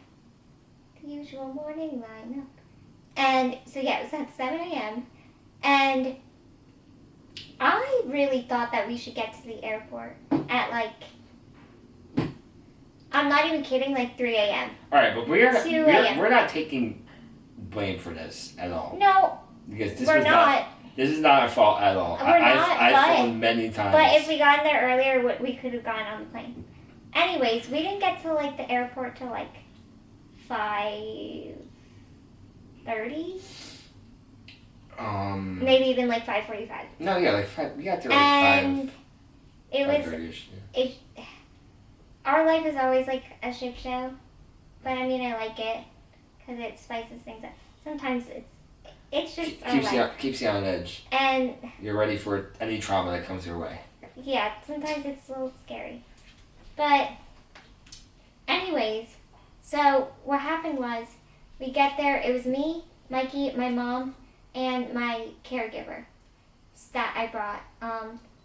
And shout out Trianka. Yeah, shout out to Trianka. I don't think she would mind having her name shirt. That's my boo. She's amazing. She doesn't mind. She's absolutely. I'm so grateful for her. She's the best caregiver in the world. So, basically, she was there, my mom was there, me, and Mikey. And then we were having a hard time. It was a Newark airport, very complicated, very confusing. We thought it was American Airlines. Apparently it wasn't. It was American Airlines operated by JetBlue. Wait, alright, so can I now interject real quick? Because I might even tell the story, it's fine. But I need to, because I had some planned little rants here. Alright. I'm looking at the camera for this one. CureSMA. Which, by the way, guys, CureSMA is the people that throw the conference. They're the organization that, if you ever want to send a donation for our disease, you can send it to them. They're a great organization. Not perfect. Obviously, sometimes they've in the past have done some ableist things, but I support CureSMA. I think they're good people. I think they have good hearts, and I love you guys. Please shout out to them. That being said, though, there's one thing I had to rant about because they complicated things when it really shouldn't have. So I mentioned it in past videos and past live streams I've done on my own channel. So there's a CureSMA offers because I think they get funding from other sponsors through pharmaceutical companies that do our treatments and stuff like that. But they offer scholarships, and these scholarships are for people who can't afford to go to the conference, and it's amazing. They'll pay for your flight for not only you but your caregiver or anybody else going with you, and they'll also cover your hotel as well. And it's amazing. It's an amazing thing. But the way it usually works, which this is step one that annoys the shit out of me. Because it shouldn't, I feel like there's got to be a better way. If not, though, explain it to me. If there's a person from CureSMA watching this and being like, no, we have to do it this way, that's fine. But to me, it doesn't make sense. So, the way you do it is you fill out a form, right? And then you get accepted. And there's really not much vetting. From what I heard, they kind of, because they've been getting more and more funding, which is a good thing, I support, they kind of just give them out. But, I mean, I definitely think there should be a moral thing, hey, if you don't need it, if you could afford to go on a trip, then, maybe don't apply for the scholarship, because it's meant for people who have financial hardship. But whatever. You fill out the form, you give your information, then they respond to you, and you get the grant, right? Now, here's how it works, though. So the way it works is you're supposed to book the hotel, which booking the hotel, you have to put a one-night deposit, which is expensive because it's Disney, so it's usually, around $100 to $300. And you have to also book the flight. So you have to buy everything, and then you give them the receipts, after the conference, so months later, because you have to plan a trip ahead of time. You give them the receipts, and then they give you the money back for the receipts. Yeah, they give it, pretty sure right after the conference. Yeah, but here's the issue with that, because if the scholarship is made for people who can't afford it, yeah, then how do you expect people to have the money to put the money down? I feel like, if anything, it's kind of, it's catering to the people who really could afford it, who are just taking advantage of the system, So that's the step one. But I will say, so after I contacted them and said, hey, we got the scholarship, but we're not going to be able to afford anything, even putting down a deposit, they're like, okay, we're willing to work with you. And they worked with me. So shout out to you guys. Yeah, so thank you so much for that, the people. Yeah. Because that is what got us there. So. Yeah. So they were, and I know I wasn't the only one that was, or we weren't the only one that were in the same shoes where, we couldn't afford to put the money down to do the whole receipt thing. So they were willing to work with people, but it's just I feel like it shouldn't even be like that at all. You shouldn't even have to reach out and do all these extra steps, because I just feel like it makes more work for everyone. But that just leads me to the second thing. So the way they booked the tickets, the plane tickets, was through a travel agency. And I like to travel. I think I mentioned this before. It's one of my biggest things that give me meaning in life. one thing I feel like that's pretty understandable is travel agencies, 9 out of 10 times, they rob you. And so I had to book through this travel agency, and they honestly, they tried to pull one on me. Like, I told them that because I think the scholarship, they only give you $400. I don't want to say only, but they give you $400 per person for the plane. So meaning that altogether was four of us. That means we could have spent more than $1,600, right? So I told the person that I was like, hey, we don't really care what company we fly with, but we just make sure that it's less than this much. And I also did some research of my own. I saw there was like tons of options that were less than 16. Not even like only Spirit or Frontier, but like like reputable airlines like JetBlue and Southwest and whatever. So the person responded to me and was like, okay, I found the tickets. Are these good? And they were like 1,800. I'm like, dude, that's too expensive. I told you it needs to stay under 16. And the guy tried saying, oh, I didn't see anything. And literally I had to go on the site, screenshot. I was like, you mean these tickets? And he was like, oh, I see them now. So I was like, okay. And then whatever, we get the tickets, but then here's the even more annoying thing. So the information they gave me, this might not be their fault, but the second part is in regards to the travel agency. So it said that it was American Airlines, right? Yes. It was an American Airlines confirmation number. It was like it was through the American Airlines app. Yeah, American Airlines app.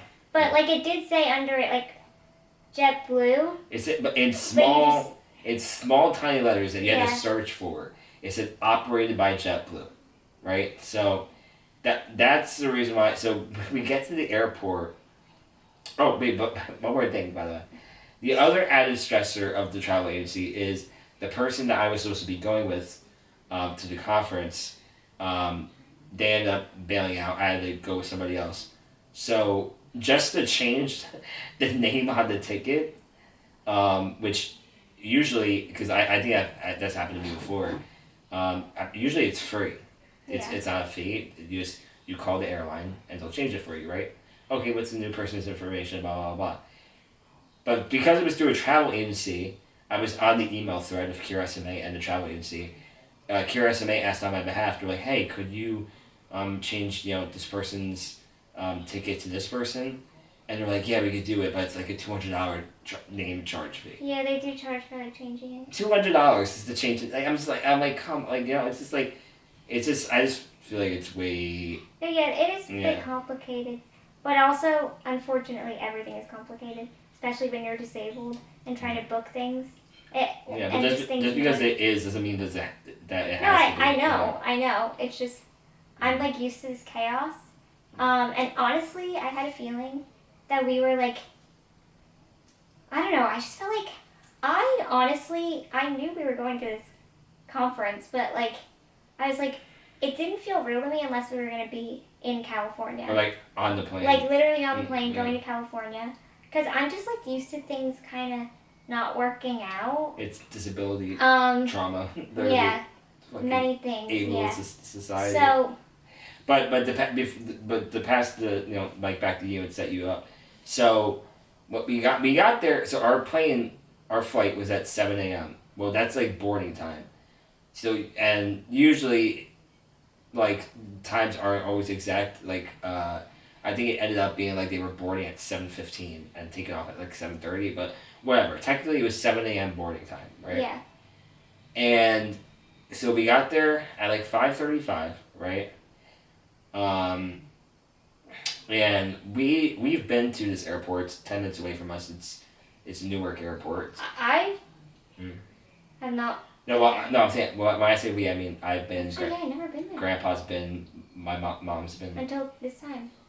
And so we know the airport pretty well, and we're going to the American Airlines gate, and we had to take an air train. We got there. We finally get to the line, and it's like, at this point, it's. I know exactly what time it was. It was like 6 a.m. Yeah. When we got to the American Airlines line. We were in the American Airlines line until about 6:15 to 6:20ish. And I was like, oh shit, we're cutting close to like time. Like, And mind you, we haven't went through the TSA, got in the bag, checked anything. So I'm just like, something feels like wrong. Like I feel like we're like really like off. So. But I will say, so I know how this airport is laid out because I've flown out a couple times. So TSA, especially like if you we were late, so we walked by the line, see it looked pretty late. It would and they don't do full like. They check our bags and stuff, but because we're disabled, like they don't, they're not having us get out of our chair or anything. So usually it doesn't take longer than 20 minutes. And I've had TSA checks where it's been 10 minutes, right? And so, and again, the line, it wasn't like after checking in at the airline, it's not like, oh, you had to go across the airport. It was like the line, like the hall leading to the TSA, leading to our tummy's making noise. I'm hungry. I'm like, sorry. Sorry, guys. Oh, you want your mom to bring a snack? No, But it's fine. we got some ASMR going in this bitch. But anyways, listen, pretty girls and boys have tummy issues. So I definitely have a lot of those. But anyways, but it wasn't far away. So even though it was cutting it close, we finally got to the front desk of American Airlines at like 6:20. That's what I said. After checking in, there would have been maybe another 5 minutes. We would have been able to go to TSA and still, It is still cutting it closer. But we would have been there definitely by 7 a.m. Definitely. Okay, yeah. Well, we would have been running. It would have been like. But not even honestly, no, we would not have been running. It would have been. Okay, I'm just a person. I'm very good with the flow, but when it comes to an airport, I really do think we should have gotten there like so much earlier. Because also just like to like hang out at the airport, like instead of feeling like I'm rushing. Because I already have anxiety about going on a plane because of the way my body is, and like you can't bring your wheelchair on a plane, which is so dumb. Which I also want to talk about, but yeah, whatever. We're cutting it close, whatever. Wait. Hold up. Wow, I agree though. We should went there earlier. God, you're not letting me tell the story. No, because seriously, because this is when we tell the story. At the end of the day, this was the airline's fault. I mean, even the supervisor told us. I agree. And also, we're disabled. Even able-bodied people run late to the airport. No, right? Absolutely. And the fact that we had to pack all these bags, we have 9 bags because we have bags for medical devices, medicine, chair chargers, all this shit. You know what I mean? So we had 2 hours of sleep because I know they could have let us on the plane. I'm just saying I wish we could have gotten there earlier, no matter what. Because it's like I just don't want you to take any blame because it was not our fault at all. Running around the airport is just like a lot. So. Wait. You're missing out one thing. So we get to the. I'm talking about getting to the American Airlines. Oh, okay. Sorry, I thought you were skipping that part. All right. No. Yeah. Sorry. You go. I know what happened. Sorry. All right, go. Okay, now that I can finally tell a story, basically. Thank you for that. All that was good information. It was very good. So we get right up to the American Airlines desk, and we're trying to tell them where we're going. Here's our tickets, and they're like, we don't fly to LA. Like, we don't have that flight. Like, that's not happening. And we're just like, and my mom is so intense. I was like, I'm not very confrontational, so I literally just stood in the back and I was scared. But my mom was like, what? This is our flight. Look at this. And they're like, no, this is JetBlue, right down there. You have to go down there. So we honestly, we were just like, okay, we just run. That was already I think the thing that wasn't nice though, why also Mom was getting mad, and I agree with her why she got mad, was because the lady too was acting like it was obvious and was giving an attitude. She was like, oh, she's like, you see right here, operated by JetBlue. Well, yeah. And it's just okay, yeah, but literally, it's American Airlines brand. It's American Airlines branded. It's an American Airlines confirmation code. It's the American Airlines app. It was just way to kick us when we're down. Clearly we didn't realize, we didn't know. I wish I would have like looked into it more because maybe I could have like said, I don't know. But anyways, so we just like run down to the JetBlue, and there was like not that many people working at the JetBlue desk, so we had to like wait. There was like 2 people. A couple minutes, like Which a little bit. I never saw it. At first I was relieved that we were flying with JetBlue because I've always flown JetBlue and I have nothing but great experiences with them. They've never injured. They've never damaged my chair. Good service, free Wi-Fi, good pilots from my experience. So I was nervous because we were cutting close, but I was like, okay, cool, we're flying JetBlue, and even great customer service too. And I've been to that exact JetBlue desk because I've flown JetBlue through that airport multiple times. I've never seen the front checking in desk, whatever area, that empty. There's enough for I think 5 to 8 people to be there, and there was only 2 people working there. Yeah. So at this point, I'm just scared because it's 6:30. We finally get up, and I'm just I'm really in the back, No, it wasn't even. But here's the thing. I think we're overestimating. It wasn't even 6:30 yet, because by the time it was 6:20 or 6:30. It doesn't really matter. No, because they said, I'm gonna give it back to you, but they ended up not letting us on the flight. Well, yeah, if you would let me get but I'm saying, hear me out, please. Just let me talk. Hear me out. It's so hard to tell a story with him. No, but I'm just saying, hear me out, please. You'll understand what I'm trying to set up. I was gonna build it up to oh guys, guess what? We didn't get on the flight. No. But now you know, we did not get on the flight. But can you just let me talk, please, for 1 second? Yes. I'm trying to say that I think we're getting the timeline a little wrong because, hear me out, because they didn't let us on because they said, oh, you have to be there 40 minutes before the board time, right? Which would be at least before 6:20, right? We were there at 6:25. So we were there still 35 minutes before the check-in time. So and I honestly, I think it was even 36 or something. It was we were a couple minutes off, and they still didn't let us on. Yes. So that's what I wanted to say. Yes. He's right. So. I'm sorry. It's fine. I had to add on to it. I'm just afraid that this is going to be an 8-hour episode. Good. We haven't even. No, it's not good if it's 8 hours. Nobody's going to watch 8 hours. Yes, they are. What do you mean? We have great turnout. Shout out to the fans. We love you. I love you guys for watching this, but I feel so bad.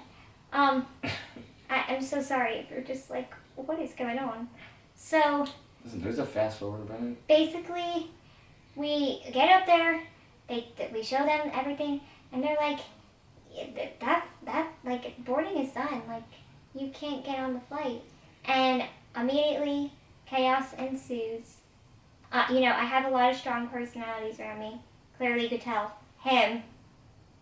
I have a strong personality. I'm just very. I don't like confronting no, but you were talking customer too. service. You were talking too.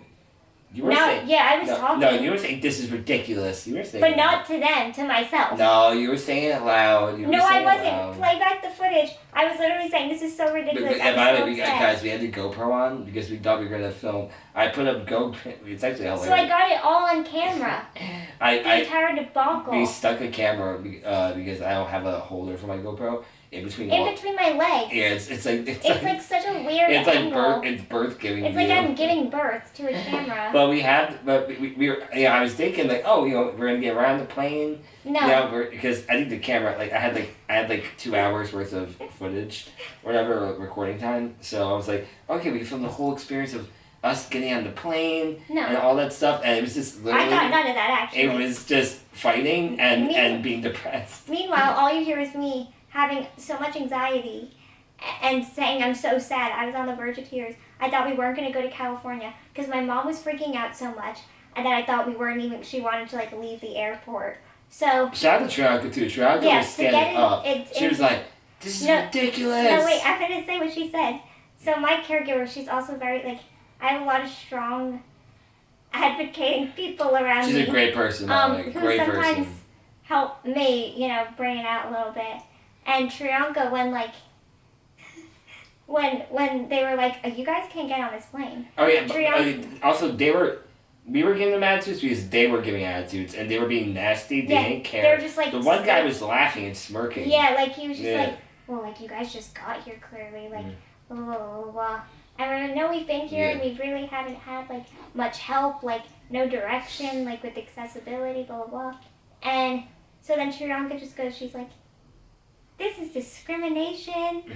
Like you are discriminating against disabled people right now. I need a supervisor. Yeah, like she's like, do you see this? She's like, do you know how hard you guys already don't let them like bring their wheelchairs on planes, like, and now this, and like, we've been having to go through so much. At this point, everybody's looking at us, and I was just laughing because she was literally saying nothing but facts, but people were literally just staring at us. So they say to us, we're gonna get our supervisor, like. You guys have to wait, like, she's the only one right now, she's at the gate, and we're just like, can't we just go to the gate, like, we can get on. They're like, no. Like, we can't even try. We can't even try. You can't let us check in and let us, and... They're like, no, you have to go through TSA, like, you can't get on that. I've never, by the way, like, and here's the thing that doesn't make sense, because we'll get to that later, but we had some other things happen with the tickets, returning as well, where we had to be, like, standby tickets. Well, yeah. But we had to be standby tickets for the plane. But I'm just saying. I'm gonna let you tell the story. But the thing I don't understand is when we were having to be standby tickets. Which, if you guys don't know what standby tickets is, when like the only chance of you getting on is if like somebody cancels or somebody doesn't show up. Which like the one person was like, oh, it's like happens usually 60% of the time, so it's more likely to happen where somebody doesn't show up. You due to the law, they need to give them a chance to get on the plane, and they literally let them. I think it was like 15 minutes before boarding time. And I'm just like, if these people are still able to get on the plane with 15 minutes before it takes off, like clearly, I hear stories all the time of people getting to the plane at the last minute, like yes. Home Alone style, So yeah, we asked them. We really asked them if they didn't want to help at all. If we get it last minute, they weren't letting us. So we were just accepting our fate. I was so depressed. You know what? It was 6:30 and the plane took off at 7. Yeah. Boarded at 7. Yeah. Half an hour. So I was like, I felt it. I was like, this is so bad. I'm going to live my dream out. I'm going to tell all my friends. Like, I was so excited. Like, finally meet my friends that I've talked to. Whatever. Your life is flashing before your eyes. Yeah, so basically we had to wait for the supervisor, which was a while, because she was at the gate. And also, in this meantime, they're telling us, like, when the next flights are. So they're like, okay, there's a flight at, like, 10 a.m. It takes off around, like, I think 10:20, 10:30. And we're like, okay, like, can we get on that? And they're like, well... There's only 2 seats available. No, at first it was 3. At first and then she had reserved them. She didn't reserve it, so it reduced to 2. In a 5-minute span. And so then we had to be put on standby. But yeah, so all of a sudden it went from 3 to 2, and we were like, well, we have 4 people, and we cannot split up, because it is so hard for us to all, for me and Mikey to get on a plane, it's a literal, like, it's a lot, and it's, we need all the help we can get. Our mom, that's the reason why, we also have 2 caregivers, because they work together to get us both on, And, like, we just can't split up from each other, So we were, like, freaking out, and she was like, well, the next one is at 7 o'clock, 7 p.m., where all 4 of you could go on. And we were just like... It was 6:40 at this point. There's no way we could have waited that long, because we would have to be at the airport literally all day. And we would have lost an entire day. Yeah, and like we would have lost an entire day. We had like a really kind person like picking us up. Like we were freaking. I was freaking out. Like I was so worried. So we ended up getting put on standby. Which so basically that means you get like these tickets standby, and they see if no one shows up for the flight, you're going to get put on it. So that was for the 10 a.m. flight. We got put all 4 of us on standby. So we were just gambling it. We were putting our faith in nothing but the universe. Yeah, and so you're saying, like, it's a 60% chance, so it's more likely for them not to show up, but still, it's and eventually not guaranteed. The supervisor, came up to it. She was very, very sweet, very kind. And she was like, this amount of chance. She's like, we're going to close the gate as early as we can, so, hopefully people don't make it so you guys could get on. So at that point, we were just like, okay. Like, I simply was believing in my mind, this is going to work out. It has to work out. Well, we could, day it sucked is, like, we couldn't even relax because we had like, time. We had, like, an hour and a half. By the way, TSA, because we... yeah, I was going to get to that. TSA ended up taking a long time because they were being weird for... well, okay. The thing is, certificate. I should have, like, a state ID, and I haven't done that yet in my life. Because I don't have my driver's license, I don't drive. But I could get an ID, I just haven't done that. So I have my college ID, and I have a birth certificate, which you can show, like, it can get you through, but they need to call in, like, these backup, like, people. So we had to wait there, like, for 30 minutes, and then finally we get through security. No. And also the first TSA person, she ended up being kind of nasty because she had to call the person to check the birth certificate, like whatever. I guess a professional checker. I don't know. It's just whatever. But whenever she radioed the person, which is like maybe once every 10 minutes. She did it like twice. Yeah, and she would whisper. She'd be like, and it would be like 2 seconds. She'd be like, yeah. Like, and we're like, wait, did they hear? And then of course, thank God her shift ended, and this friendly guy came on, and he was like, they're still not here? And he talked, he was like, guys, like he talked loud, he was like, guys, come here. They came right away. It's like, they probably didn't even hear the woman. So. And like, we were staring at her like, exhausted, So yeah, finally. We have all these bags. They did so many bags. Mikey was literally hitting people with bags on his chair. So you're just spinning around like as if nothing was on him. Well, you too. You did. I probably did. I'm sorry to anyone that day. So I'm not. We finally get through and get checked, get padded up, whatever, and we're through. Mind you, we're still not even sure we're getting on this plane. Like, and I wanted to mentally prepare for like how I was gonna get on the plane. Like I said before, the last time I flew, my back was terrible. I had to literally lay down on the plane seats. Also, another thing about me is like my legs like cannot stretch. They're like leg contractures, and so I'm just like fighting for my inner thoughts.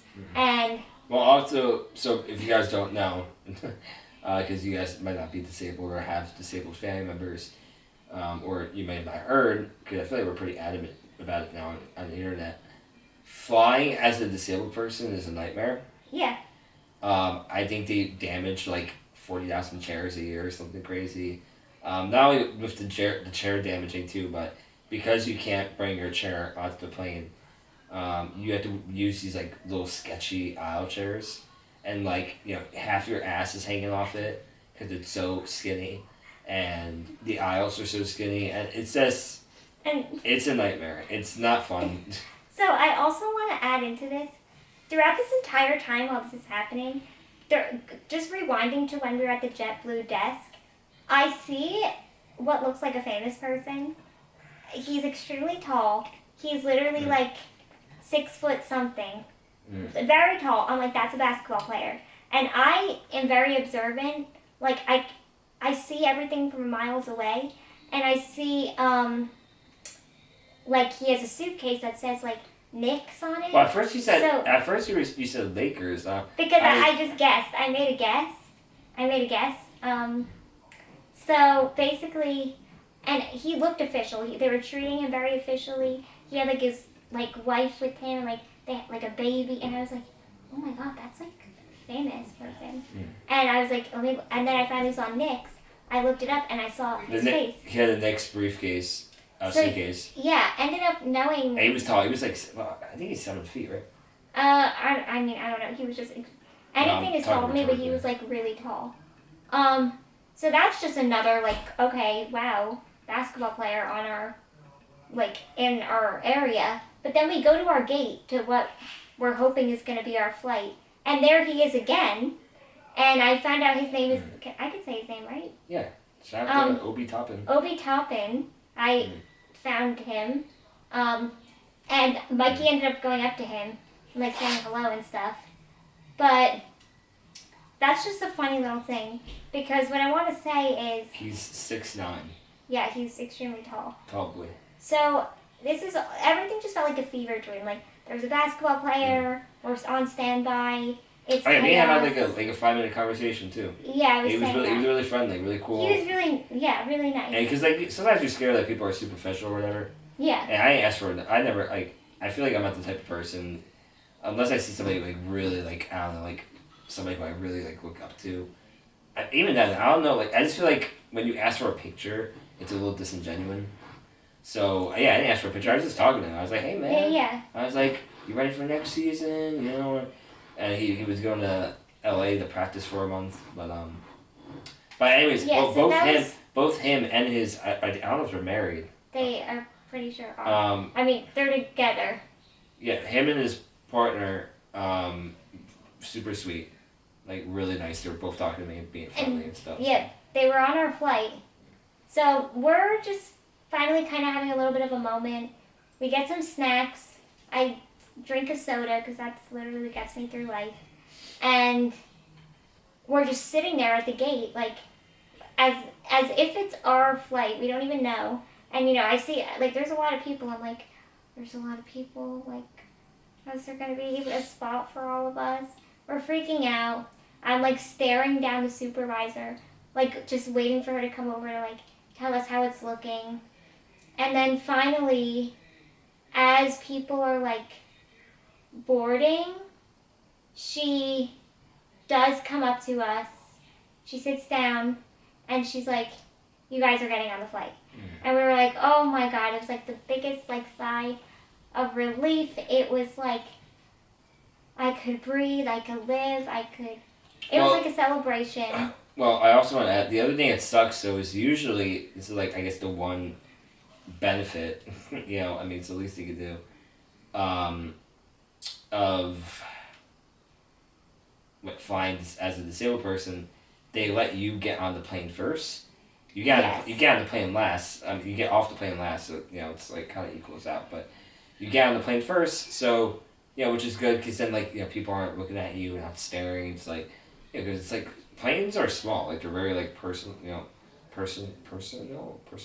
Very, very small. Yeah, and and because like these chairs they're not like supportive, like like our fucking heads are flying all over the place and shit, and we're very weak. Yeah, and so usually we had to get on the plane first, but because it was a standby ticket and we had to wait. We were the last people to get on the full plane. Full plane. So we had to do this in front of everybody, and I'm used to people staring at me. And I don't care. It gets annoying sometimes. But meaning this situation was terrifying because I was like, I don't even know how I'm going to be like getting on this plane right now. And like, it's very hard not having control over your body and someone you just kind of like had to let them like throw you on a plane. And I had a little bit of a problem because what happened was, we're just like rushing on, she's like, okay, you guys are getting on this plane, like, let's go. We're like, thank you so much, thank you. We drive up, our chairs to. Yes, they let you bring the chairs. Like, they let you roll it's up so to stupid. You could go into the tunnel. You can go right up to the door of the plane, but you can't go into the plane. Yeah. You gotta so they bring the little aisle chairs. Also, mind you, I've had a good vibes from these two guys who were putting our chairs on the plane. Yeah. Because I of course am worrying my chair is gonna break. But to be honest, that was the last thought in my mind, just because of how insane this entire experience was. But thankfully, these two guys listened to us and all of our instructions, and they seemed like they knew what they were doing, that they've done this before. So I honestly felt pretty good about them handling our chairs. Yeah, because they stored the chairs in like the cargo with like all the other shit. So it was one of the cargo guys. Basically, my mom goes in the plane first. They all go in the plane first, and the plan was for me to sit with my caregiver, Mikey, to sit with my mom. But the way that the seats were left, it couldn't happen that way. So me, my mom, and Mikey had to all sit in like a row, and then my caregiver, Trianka, had to sit like in one seat. It was just a little chaotic because my mom had to now like kind of help both of us at the same time. Was in between me and Noelle. I was in the aisle seat. She was in the window. Wait, are you talking about how you were put onto the plane? Yes, that's what I'm getting to. Okay. So I see this little aisle chair, and I'm like, I can't go in that. Like, I underestimate that. Like, I don't know why. I thought I just couldn't. I mean, I can't really sit up well, but like I just felt like I was gonna die going in it. I don't know why. Well, because we've always been person transferred. Like we don't use Hoyer lifts or anything like that.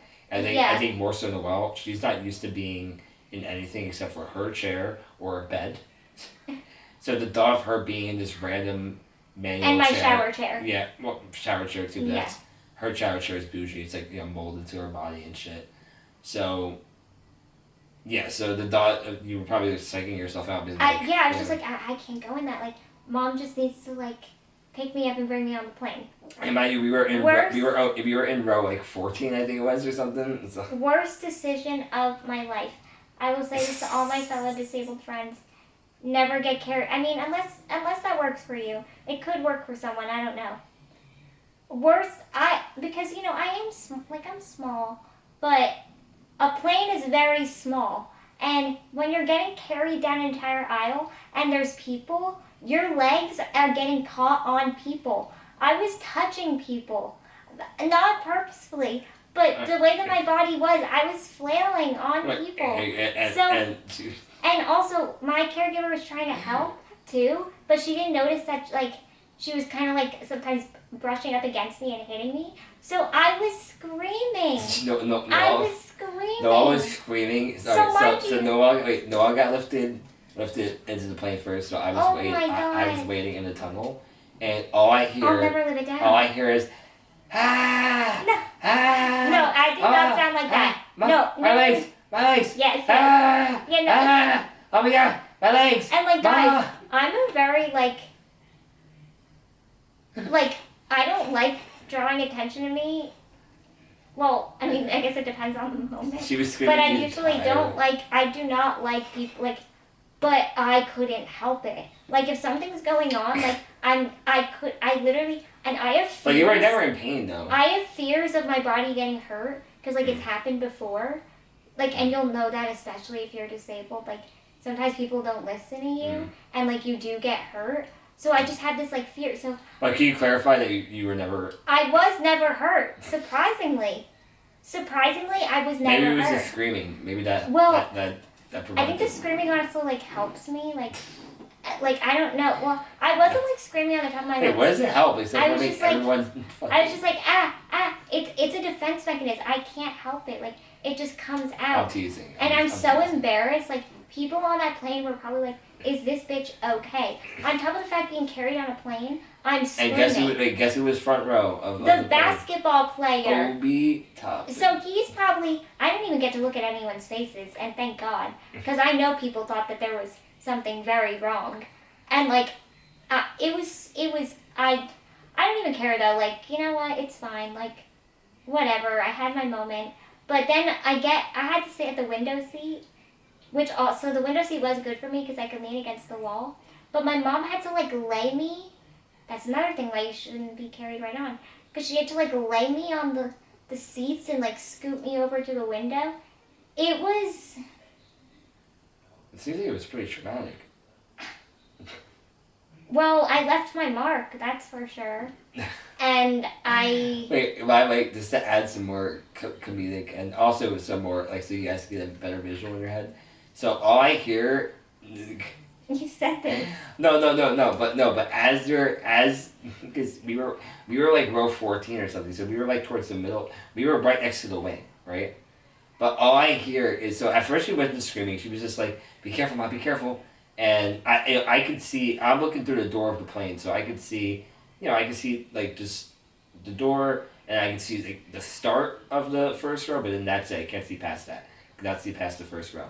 So then all I'm doing is based off of audio, right? Like this listening, and all I hear is she starts screaming, and then as she gets down the plane more, it gets fainter and fainter. Like you just hear the screaming. You said this, I know, but it gets fainter and fainter, and then I get in, right, and I'm good because I've done it before. Well, he went in the little aisle chair. Yes. And he was fine. But I sit down. No one was like, no one could hear me, right? No one could hear me. I was like, no, I heard everything. It was a blur. I didn't think I was being that bad, but I was like, it was bad, and I'm so sorry to anyone on that flight. I'm so sorry. Like, I'm okay. Everything's fine. Don't mind me. I had a moment. But honestly, the flight from there was pretty smooth sailing. Yeah. It was nothing but, a little bit of... Shout out to that pilot, though. That pilot was really good. Very good pilot. Very smooth landing. No brakes. I'm not a flyer, but it felt good. Good landing. Because the other guy was a little aggressive. Yeah, the flight back. Yeah. Terrible. I mean, not we made it. I'm alive. Thank you to him. The landing was pretty crazy, though. He slammed on those brakes. Also, the pilot could be a woman, too, so... Oh, so, well, I'm just saying... Just because, when I say he, I also, I feel like it's like saying dude, dude is like, you know what I mean? Like, it's... Okay. I'm not, putting, an image of, oh, I think this person's, male, whatever. Yeah. Okay. But the flight was a good flight. Harry Styles made a lot of appearances in my radio screen. So no, but seriously, shout out to JetBlue. Like the planes, because I don't think other airlines have the same shit. So again, complimentary Wi-Fi, it works. It's like not even like free Wi-Fi. It's like, oh, it's shit. It literally works. Like she was able to FaceTime. I was able to listen to music and use social media and shit. And on top of that, you have a TV in front of you, and you could get your little headphones. You have live TV. You have movies. Like I watched Spider-Man. They had Spider-Man there, the new one. Yeah, I was eating Cheez-Its. And you also have a audio jack, so you could put headphones on and listen to. Said. Oh, sorry, I didn't hear. My fault. It's okay. But yeah. So. Yeah, it was, and once I was on it, I felt like the main character, and I was sitting up. I didn't do that on my last flight. I laid like a baby. This time I didn't. So, it was great. I was like, I'm going to California. And I was super grateful and excited. So, thank you to everyone for getting us there. Yeah, so what ended up, we... What ended up as a disaster, and that just took us an hour to explain, which is a little bit terrifying. I don't even know if people are still here. This isn't live. I know, Mikey. No, I'm just saying. I'm saying when people watch it. But I don't know how you listen to podcasts. I again, shout out to 8th Street. That's one of the podcasts I watch. This is the longest podcast I've ever known. No, but I'm saying those podcasts, they're 3-4 hours. You pause it, you come back to it. So yeah. Hopefully people come back. Don't apologize, but... Anyways, but what's funny though is what ended up, we got up at 4 a.m., right? And only had 2 hours of sleep, right? So from it was supposed to be 4 and then got on the plane at 7. It was 4 and we just got on the plane just in time at what was it 10? It was we got on the plane around 10:15, 10:20 yeah, 10ish. Good. And we arrived in California at about 1. Which was still perfect time. We still had We're supposed to get there at 9 a.m. though. Yeah, but you know what? It's okay. Everything happens for a reason. I try to look at it. We still Well, not really, because, I know. That plane was fine. I looked it up. Okay, yeah. Thank God. Yeah. Well, you never know. I mean... No, I'm busting balls. It was still a good, a nice time getting there at 1. And thankfully, getting off the plane was much smoother because I went in the little aisle chair, like I scooted over to it, and my mom scooted. I didn't scoot me over. Yeah, you're not. I'm not You're strong useless. like that. You can't do that. Yeah, you know me. So, and by the grace of magic in life, the chairs were perfect condition. And we didn't have time. Usually we labeled the chairs. We didn't have time. We didn't have time to do that. And also they were pretty quick with getting the chairs off the plane. It was a very smooth process getting off the plane, which was amazing. So, I got in the chair. Let's start getting to the fun parts now. now. I hopped off the plane at LAX. Yeah, so we get there. That was crazy. Shout out to Mama Tina. Shout out to Tina. The best. She thank you so much. I don't even know if she's watching this, but shout out to the Egan's, best family ever. Literally, fucking. You guys are I love you guys so much. I like to joke and say you're like the Collins from People, Twilight. I know who we're talking about, but they're the best family ever. Yeah. Our friend Willie. Yeah. It's his family, and he's disabled. He is, I don't know if it's tetraplegic or paraplegic, but he's paralyzed. He was in an accident, but he's disabled, so they have a handicap van, and they're always so nice. Literally the day before, because we still didn't know how we were gonna get picked up from the airport. And by the way, oh my god, fuck handicap taxi companies that overcharge disabled people. They wanted to charge $400 per way. So as much as plane tickets just to drive us from LAX to Disneyland, which is I think a 25-minute, 30 minute, 40 drive. minute. I think it could be an hour with traffic. I don't know. But still, it's not far. No, It's not far. So fuck you guys for taking advantage of disabled people. And thank you to. Will and his family. Yeah, as always, Will and family. Because once I got there and that happened, I was just oh my god, everything felt like magic, just magical people. Yeah. From that moment on, and it's people like that, and we're very grateful. No, you guys saved the day. Thank you. But literally. But yeah, we finally got in the car. Then we got our hotel. And I was oh my god, I'm in California. We stayed at the Grand Californian. Again, thank you, CureSMA. We really appreciate it. And it was so I love Disney. It was so perfect and so happy, and it was all the shit that happened was so worth it because we were there, and it was just I couldn't believe it, and so we get to our hotel. For me, it wasn't even don't get me wrong. I love Disney. I'm a big Disney fan, but at least maybe not the corporation, but the parks themselves and the movies and stuff like that. But it was just more so just being with my people, all these. Oh no, me too. These good friends and. It was the people for me too. It was. No, I'm not saying that you're not saying that, but I'm just saying that I wasn't even I mean, sure, I was excited to do Disney too, but it was just yeah. It was also funny because we, so CureSMA gave on top of it one complimentary park day. Yeah. To Disneyland, they have two lands there. They have Disneyland and California Adventure. Yeah, and we knew we wanted to do more than that because we ended up staying longer. We made it kind of a family vacation, so we stood there for almost a week, 6 days, and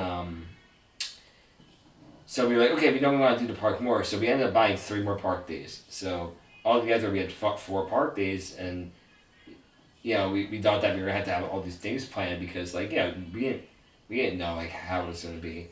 But meanwhile, it was just we didn't even really need those park days because just some of the funnest times were just hanging out with the friends, I could spend literally it was not enough time, and this trip really was very life-changing, and I'm gonna sound so sappy. No, it was though. I mean it with all of me.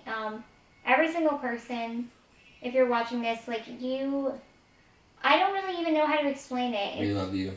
I love you guys so much. You know, from literally the second we got there until the very end, it was nothing but like connecting with the most beautiful people. Like the first day we were there, we met Will. Like, I mean, you met Will before, but like just from that first day, it was just like the best vibes ever. And being around, you know, people that you know, I have Mikey, obviously.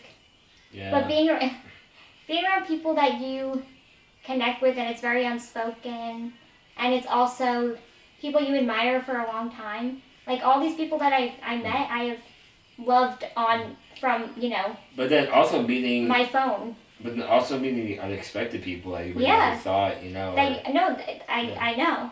Like from, you know, I started to meet like all my friends, and I literally never felt more happy like in my life. And it was just this like indescribable feeling.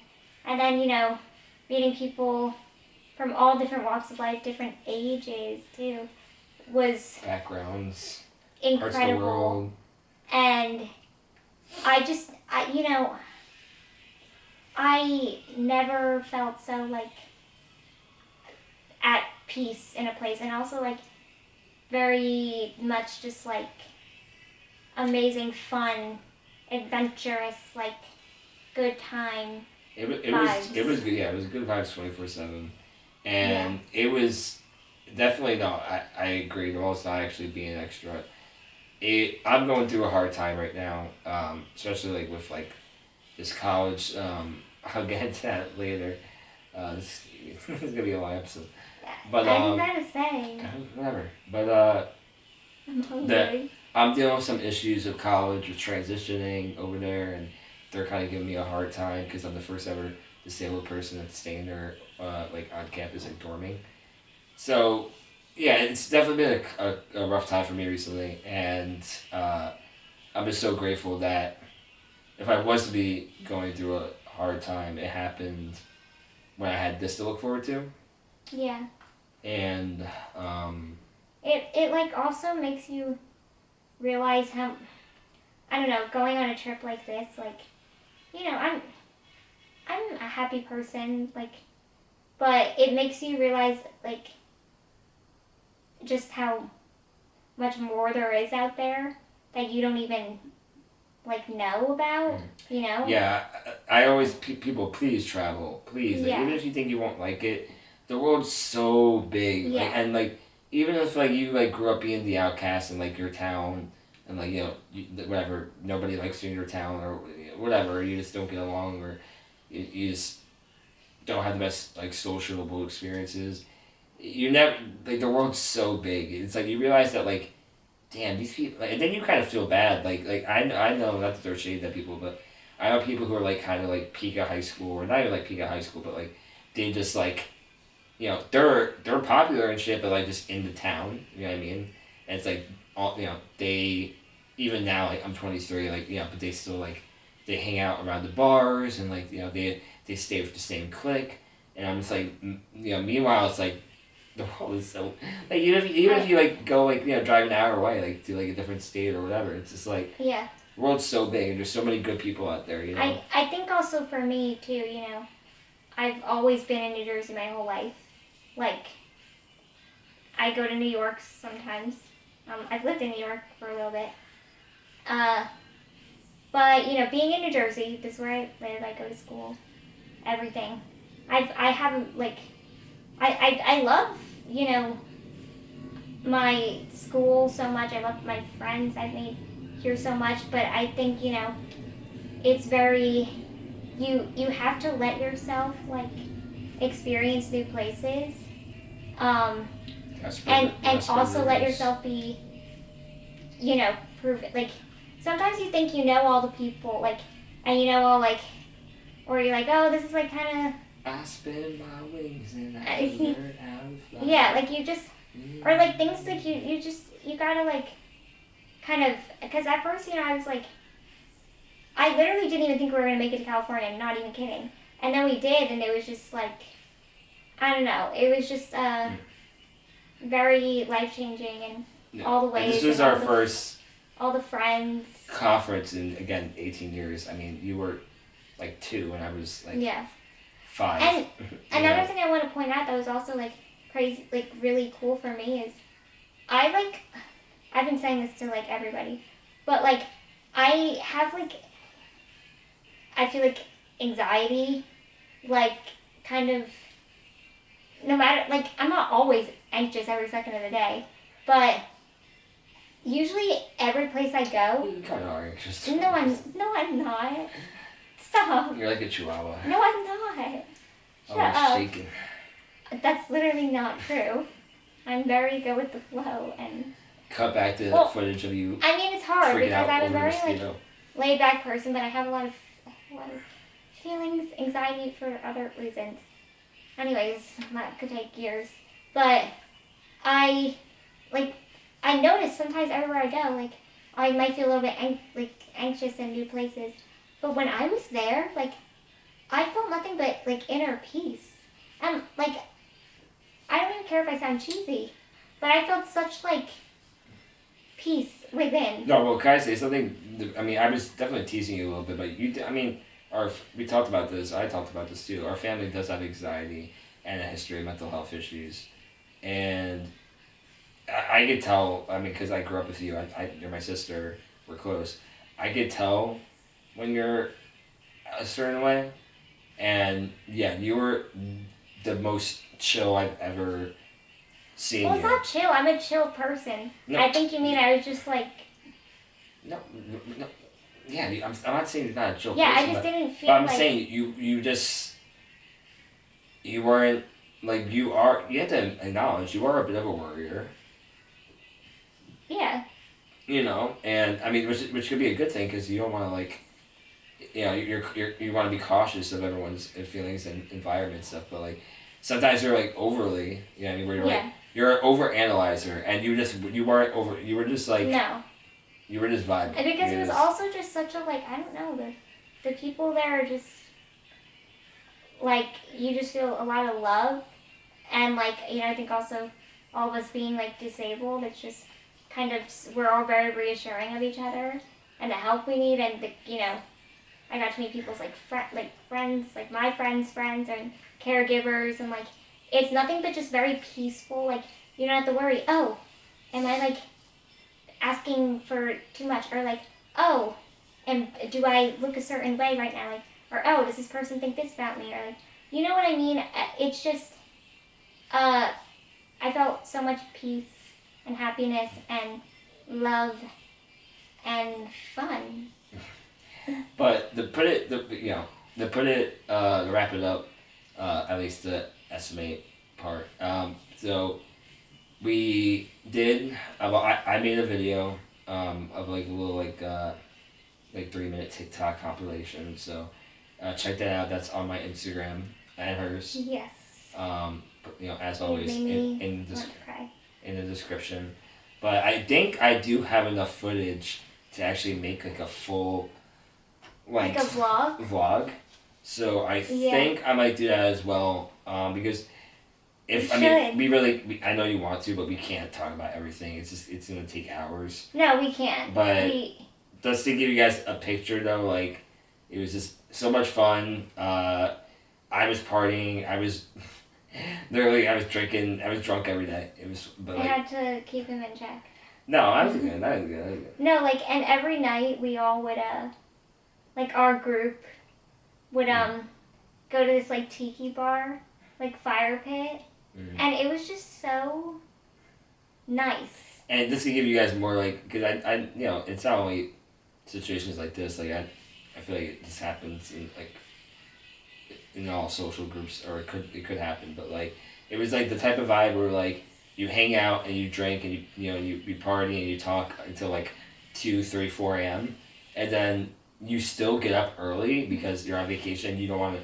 And because you're so excited to see everybody again. Yeah, you know? yeah. You go to sleep at 4 and you wake up at 9 still, or 8. And like you don't even care. just because you don't want to waste any time. You want to Yeah. get back in it, with everyone. And also, like, just another thing to point, like, everything just felt so possible, like, being there. Like, like, that sounds literally, wait, what are you telling me? Wait, what is like, that mean? like, life just felt so, like, possible? Like, you know, okay, people will get what I mean by that. Like, it just felt very, like, freeing. You know, sometimes when I'm in New Jersey, I feel a little closed off. Do you understand what I'm saying? You're not making a good case for Jersey at all. I don't care. I don't want to live in this state. Sorry. Peace and love to me. Oh yeah. So spoiler alert. Now we're looking. Spoiler alert. We're looking into I'm moving moving to California.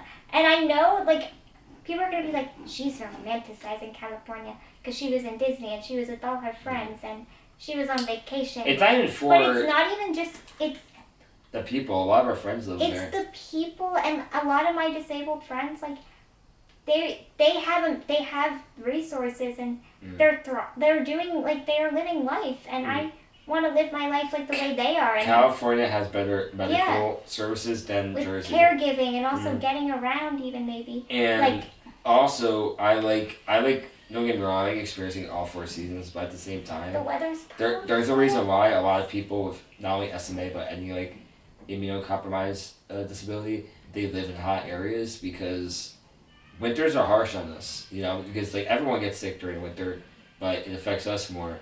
And I don't know why we our parents should have moved somewhere warmer years ago. I mean I get it, our family lives here, so it's not that easy. But I know a lot of families, like I see it all the time, like we have like a support system on Facebook, like you hear stories of like, oh yeah, when we heard that our daughter was diagnosed, we lived in Washington State and we moved to Arizona. Like, what I mean? Like, we wanted to not have winters because like, we don't want to risk that. And so there's a lot of benefits. It's the healthcare. It's our friends are there. It's the weather's always nice, so we don't have to worry about. The best friend. We don't have to worry about snow because we get snow in Jersey and we'll be stuck in our fucking house, right? Unless someone shovels. The saddest thing was like leaving. Like, literally just leaving it all. And also leaving knowing, like, all of them are there. Like, like, they're right there. They're all there, like, our very, like, best friends. And coming back here. This was my second time to Cali, so... Oh, sorry. I have a little more experience. Sorry. More time spent. But, no, I will say, I mean, I've only been there twice, but I feel like, and I've had other California natives tell me, like, California natives, so people who, like, grew up in California, like, their families are from California, they're the chill people, they're the cool people. It's the people that move from other states to LA, like, for that LA culture, that sucks. Like, you know what I mean? And it makes sense, because none of them are even from California. But, like, I saw a common theme to where, like, and don't get me wrong, I love Jersey. I like where I grew up. We're close to New York. We're close to the shore. We're close to camping and mountains. Like, it's a good state, and also I do like my people. But that being said, it was just weird. It's just like people are a lot more approachable in California, a lot more friendly, laid back. And I don't know how to explain it. I could just be, I don't know, talking out my ass, but I feel like whenever I say this, people agree with me. Like, even people like from Jersey or my friends that also have been to California or even lived there for a little bit. It just seems like there's a less, like, judgment, like less less competing. And I also hear stories like from other famous people or whatever, like YouTubers, like influencers. It's like, or people who are from New York or that area and they move to California. It's like East Coast is very, which could be a good thing because you want to, obviously you want to strive and be good in life, but I feel like East Coast is very like, almost like Instagram culture where you're always comparing yourself to others and you always like want to be better, right? Which it's good to be better, but at the same time, don't be better in a toxic way, like where you're judging others and you're, you don't want to be like seen or associated with anybody that you might seem as less than you or whatever. It's just, I don't know. It seemed like a lot more. It seemed a lot more fluid and a lot more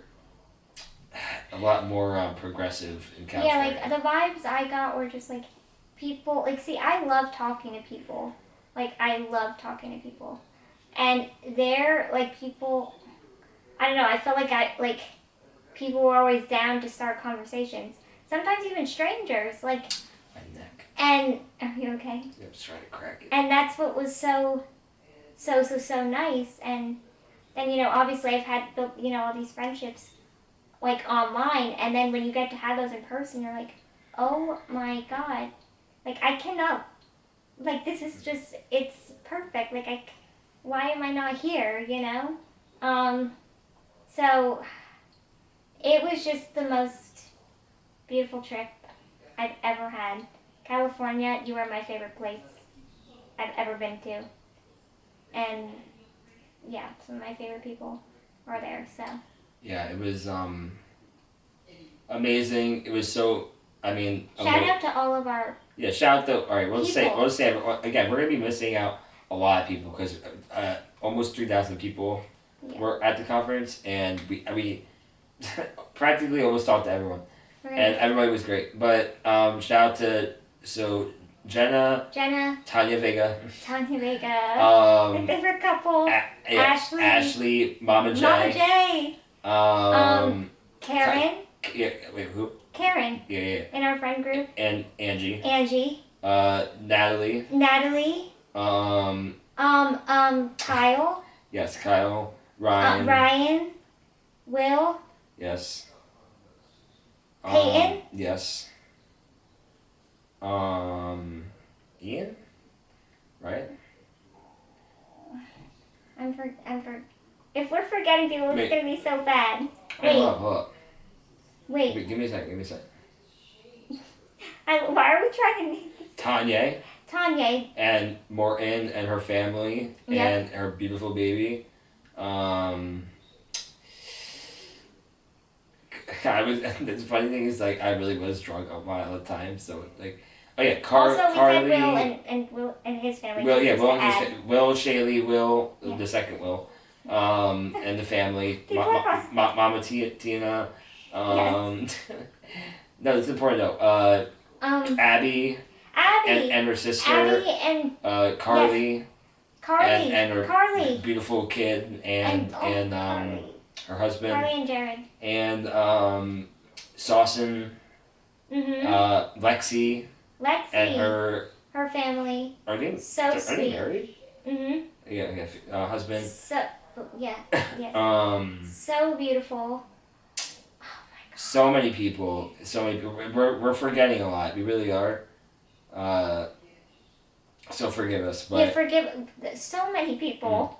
But Megan. There's two Megans. Everyone, please comment below. I'm hugging you all right now. No, you all literally have made a mark in my life. And Steve. And his family, Brittany. Steve and Brittany. Oh my god, I love them so much. Yeah, we could go on forever. If you guys are watching this, like, you all are extremely special to me. I know. Michelle. I know. I keep telling you that Michelle. Yeah. Oh my god. Duh. You guys are all extremely, extremely special to me and have made a mark on me. I feel like an asshole. I feel like I'm forgetting people. In different ways that, like, you guys are just magical people. We should have never said names, by the way. We should have never said names because I know we're freaking. Should we cut I almost that forgot out? Michelle. What? Should we cut out saying names? No, it's fine because it's funny, but we love you all. Now I feel like I'm forgetting. It's fine. We love you all. Everyone that love you guys are forgetting names. I think we're going out for. I think we're like 3 hours in, right? Maybe. Mikey, this is like 4 hours. Oh my god. Should we just like? Wait. What time is it? 1:22. No. What does it say though? Can you read that? No. Oh, we're still going. I don't care. Well, I don't think we should do the tea time. Honestly, I really don't think we should. That's too much, Mikey. That's like so much. Well, what do you mean? Mikey, that is so much. It's only 2 things. I don't have. We already shouted out our friends. It's. What did I write? Let's talk. Let's learn. Wait here. Let's see this. Oh God. Wait. Let's save most of this for next week. But there's 2 things that I want to talk about. At the bottom. I just want to talk about the 2 bottom things. Yeah, that's what I meant. Yeah. Then everything else we'll save for next week. And we're only doing that just because I feel like this is an extremely long episode, and I don't want to like overbore you guys. You have to stop being like that though, because again, that's not how podcast. I know. That's not how podcasts work. I don't want to I don't know. Stop. But I honestly, I would say keep going, but you're hungry too. So we'll just. I am hungry. We'll wrap it up a little sooner, because we have a lot of shit. But we'll save that for next week. But to wrap up the SMA conference, we love you all so much. I love you guys. This has been. Yeah. This is me giving you a hug. It was such an amazing time. Best time of my life. I will be coming back to California. Yeah, next year's conference they announces Disney World, Florida, so we'll definitely see you then. Counting down the days. But I'm trying to go to Cali before that. We are literally planning our next trip to California. Yeah. I'm also literally considering moving there. So. And shout out to all the people who also made the conference happen. Yes. And all that shit. It was so amazing to see the little kids too, who were we met seeing little mini-me's, Yeah. So. Like, just yeah. There's so many people. Even more names are coming to me, like Justice, and Emily, like tons of people. Kate. Yeah. And also, I apologize to anyone I crashed into the entire trip. Yeah, and you weren't even drunk. Never. And I was just banging into people. I had an excuse. I only crashed really once. It was like a bump. No, yeah. I've talked to many people, and it's come to the conclusion that I just was having a moment. I don't know, so sorry about that. Yeah, but it was a good. Hope They you kind of give able-bodied people a better picture. It's just, I just want equality. Like, you know what I mean? Like there's some people who want disabled people to be on a pedestal, and I really just want equality. But that being said, it was nice just to be around just like so nice. a big group of people just like us, because we're not used to that. You know what I mean? So it felt so good. it was just like there was just like that. Those dots that. And I've had supportive friends who are able-bodied who don't. No, yeah. Who treat me like I'm as I should, as normal, but it's still like just despite that you always have that back of your head. You know what I mean? Just that. It's nice just that internalized ableism. Not feeling it at all, and it's such a exhilarating feeling, meeting people that you've talked to online and FaceTimed and texted for so long. And looked up to. It's such a the best feeling, and you just feel very safe once again, like he was saying, it's just kind of an unspoken vibe. So yeah, but again, all right. Shout out everyone there. We love you so much. We love you. I love California. And I'm gonna try to put so much. Try to put a video. Again, if you guys haven't seen it, on my Instagram there's a little. You can get a little visual of what we talked about. Special place in my heart. People are listening, not going to be able to see you. Heart. She's holding up a heart sign. But... I don't even know if I did it correctly. But... Yeah, so if you guys want to see kind of the stuff we talked about, though, there's a little compilation on my Instagram. Probably will put out a vlog as well. It's more... longer and stuff. But, yeah. Good times. Best time of my life. I'm so excited, so good. But now, I guess, should we just close it out? I just want to talk about this one thing. Guys, this is a heavy topic. I'm having issues with college. It's a heavy topic. I'm having issues with college, and that's the reason why I really just want to talk about it, just because the reason why it took so long for this episode to come out. So, I am going to... I don't want to give the college's name out, but... You post it on Instagram. Alright. Then don't say it, though. Don't say it, though. Yeah. Just in case. I'm very excited to go to college. I fell in love with it, and they're showed a lot of interest in me and stuff like that, but I'm dealing with a big... And it's not only them, it's also DVRS, which is the department... I'm scared for you to talk. Actually, no, they don't get that. What do you mean? It's... They don't know about Department of... But even if they did, what do you mean? I'm just talking about facts. I know. It's facts. Sorry. What do you mean? No, I know. dealing with the Department of Vocational Rehabilitation, which is like Yeah. the state department that helps disabled people Yeah. not only like go to college and stuff, but get a job, our benefits, stuff like that. Both sides are giving me a hard time. The DVRS is giving me a hard time in the fact that they need all this information for me to be approved, and they need it for my college, but my college, they some things like that they're asking for, like the bill for the semester, that stuff doesn't, and what classes, like what's my course schedule, that doesn't come out until August, and I was supposed to start a summer program July 5th, and Yeah.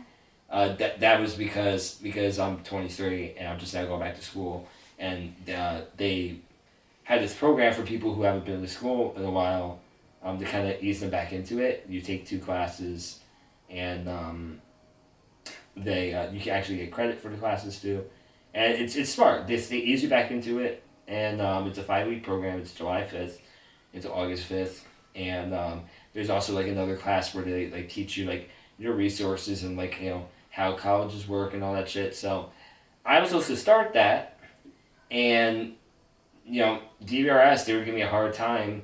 They wouldn't first of all, they wouldn't cover at all because it was a summer program. They only do fall and spring, so that sucks. But then the other thing was just like they need all this information that the college was literally telling them like, hey, this stuff doesn't come out until on its own time. So that's the one thing. But the other thing with I said the name. I mean, it's fine. It's okay. It's okay. Listen, it's okay because again. And what they're doing is, Mm. I'm very much convinced against the law. Well, okay. Wait, let's relax here. Let's relax here. Well, it doesn't make sense to me. I'm gonna beep the name out Okay. because, I mean. Yeah, just in case. Okay. Long story short, I'm trying to live on campus, and it's so much more complicated than it should be on both sides. But we get 40 hours a week through a program called PPP, which is a program where you could hire aides, but you're your own boss. So you could hire your friend, your mom, anyone, right? Anyone that you trust. And it's a real job. It goes through the state, to get a fucking, tax, all that shit. It's a real job. But you can only get 40 hours. You can't get anything more. That's the max that they give. That's the difference between our state and others. Now, the way college is able to work is if you go to college, the DVRS, that other state program, will match your hours, give you another 40 through an agency. So you have 80 hours a week, which still isn't even really, that's really all you can get is overnight. But at least you are guaranteed to have your care overnight, right? So Noelle, this is her first year in college. She has her one aide. She has her one aide through her agency, Trianka. And then the other 40 hours is, and this is like what most people do in not only the country but the world. It just makes sense because the other program you're hiring through yourself, a lot of people end up hiring fellow students to be their aide for a multitude of reasons. Most of my disabled friends do that because one, it's easier because they're right on campus with you. 2, they're younger, which is nice to have someone who's kind of closer to your age. But it also makes sense. It's a good experience. 3, because it doesn't pay the best. And a grown adult with a family isn't going to be able to live off that wage, but a student, right, who just needs a student job, and also because it's overnight, you're getting paid in your sleep. There's so many reasons why it's beneficial, not only to disabled people like me and Noelle, but to the person that's working and getting the job, and also most colleges they have a what's it called? They have like a nursing program or whatever. It's great, or medical, whatever. It's great experience. That's another reason why to do it. You can put that in your resume and be like, hey, I took care of a disabled person. I learned all these things.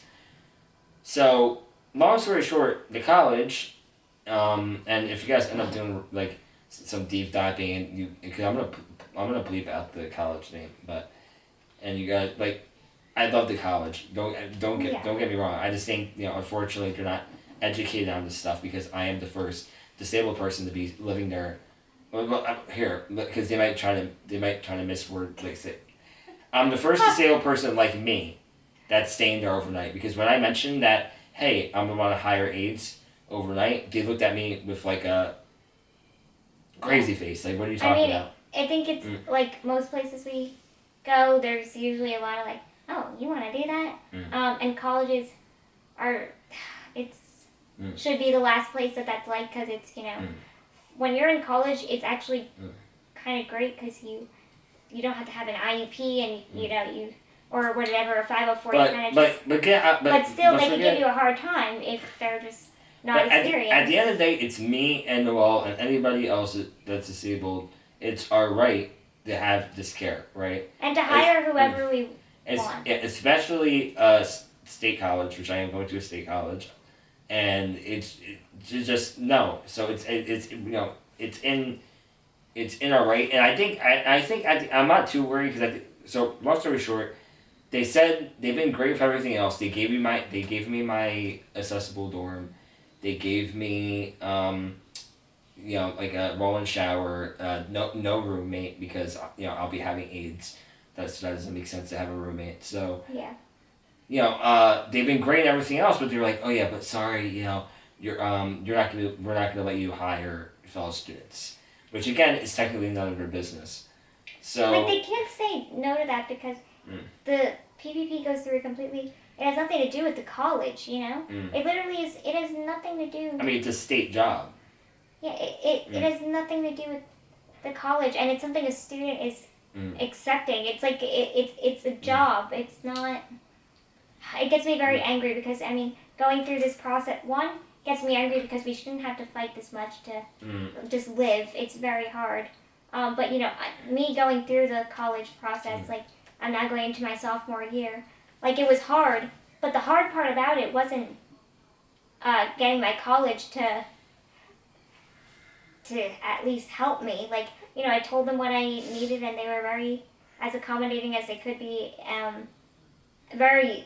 gave me everything I need. And, at first they when I told them I wanted to hire students, I think they also said to me that people have never done that before, but they never denied me of it because they said the smart thing. They said they had to talk to legal, which is also what and they did, and then it was fine. My college did, but after talking to legal, they were like, oh yeah, you're not allowed to do that, and obviously. And it goes back to like the liability. That makes me question any legal team because if you look at the law, it's am I right? And at the end of the day, if someone is from this school, I doubt it, but I'm just trying to make a point.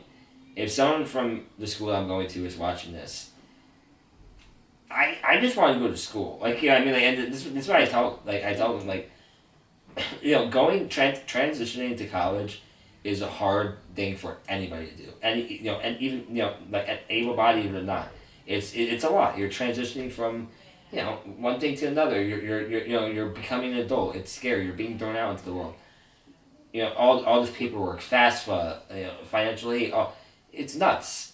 It's already hard for anybody. And us is even harder because we have to figure out our care and all this stuff. But now, like, the fact that I'm like, you guys are making it harder, but I know this isn't the case. Like, I even tried saying like, hey, this isn't a problem. My sister goes to this college. Yeah, technically schools should be partnering with they don't have to always. I don't know the case, but from my experience, they could help give you connections on how to promote your ad throughout the school, or promote your job offerings. Give you contacts of professors so professors can relay the message to their students. Like they usually do help with that. And even if let's say they don't want to, they still can't say, well, that means you can't personally go around campus or find someone on campus that you want to hire as your caregiver. You know what I mean? That should be a major no. Yeah, so they're being a little crazy with that, and I've said that to them. So and I'm ready to fight it. And I think I'm meeting with a couple of like the people who are higher up, like some deans and some people like that to kind of work it out and talk more directly. I'll make sure to also have some like other people on the call with me, like her and other people who are like actual like advocates and stuff that like know like what law and stuff because. It's stressful though because God, like I doubt it. By the way, I doubt it because they've been nothing but supportive. And again, I'm excited. I love this college. This is just one kind of miscommunication thing that's happening. So they're not the villain. I want to say that again. They need to be taught, I guess. I'm excited, and it's just Oh, but it's dying. What? The camera's dying. Okay, but we're almost done. But anyways, that being said, like, I just want to go to school. You know. Just want some kind of college experience. And yeah, you cut me off. You made me forget what I was gonna say. I'm sorry. No, it's okay. But I'm just saying. Fuck, what was I gonna say? It's I don't even know what they're just being a little crazy because also they were saying like not only that but any aide I do have that I do end up hiring, they need like an ID. We need all their information, and if we don't have their information, they're not allowed on the campus. And they're like, oh, we need to see their certification. And I'm like, ma'am, but even the agencies, the state agencies, they don't require any you don't need a certification to be a PCA. Even the ones who are through actual agencies through the state, they're not certified. They're not nursing certified. You don't need that. Some of them are. Some of them aren't. Yeah, well, some are. But I'm saying it's not. Yeah. So I'm like, even if you want that, I can't guarantee you that. And so they're like, okay, but I was like, well, listen. Also, like, I have no problem giving you all these people's information, but what if my aide's out one day and they send me a backup? Are you not gonna let them in? And they're like, well, I guess you'll just have to like meet them up front and let them in yourself, and like they can't use like the whatever the student parking they're gonna have to pay overnight. And it's just like it shouldn't be this difficult. It's stressful. It makes me angry. And I just want to get over. It's like just focus on the exciting part of school. So, but just to shed some light on kind of the experience. Of disability. That's why I've been dealing with transitioning. That's why a big reason why we haven't made an episode in 3 weeks. Obviously the first thing was the trip and recovering from that, and then it's been dealing with this. And yes. Oh, and that's what I was gonna say. Like, I'm not worried. Like we'll leave off on this note. I'm not worried. I think that we're gonna eventually figure this out. But I just like, I don't want it to get to the point to where it gets ugly. You know what I mean? Like I just want it to be, because I don't like people like I've had friends tell me like, don't worry, Mike. Like, I mean, if God forbid it goes to some sort of court thing, like you're gonna be fine. Like I know people, I know disabled lawyers and stuff like that. And I was like, here's the thing. Like, I mean, if we have to do that, we have to do that. But like, I don't want to get there. I just want to go to school. Yeah. I just want to go to school. You don't want it to have to be like fighting. Because again, I love the school. I've heard nothing but great things about it, and again, they've been super supportive of everything else. I have a beautiful dorm, all to myself for all 4 years, accessible shower. So shout out to all the things that they're doing right. It's just this one miscommunication, but it's important because if you don't figure this out, I'm not gonna be able to go. You know what I mean? I can't get the care I need because that's the last thing. Because the reason why it's like not as simple as just hire people who aren't students is because most of the time you're hiring fellow students because again it's just such an attractive offer. It's a job that's on campus, right? Yeah. It's an overnight job, so you're getting paid practically in your sleep. Yeah, you might have to wake up a couple times to toss and turn me, whatever. But I mean, it's just like the perfect job. I think and it's almost like you make friends with your caregivers. Like, it's kind of fun. So and again, it's like a minimum wage job. So in Jersey, so Jersey's not like the federal. So, but still, it's it. You're not making the, You're not like making enough money to like again feed a family. So it's just at least everyone I talk to, like 98% of their caretakers in college are all fellow students. Yeah. Yeah, I mean sometimes some people even have like 7 different students. Yeah, like especially if you go to like a bigger school, like you like a lot of my like you can find a lot of people. Yeah, and also I'm missing out. My school is like 30,000 plus students, so I'm missing out like on like a huge, possible. Yeah. group pool of people. Yeah.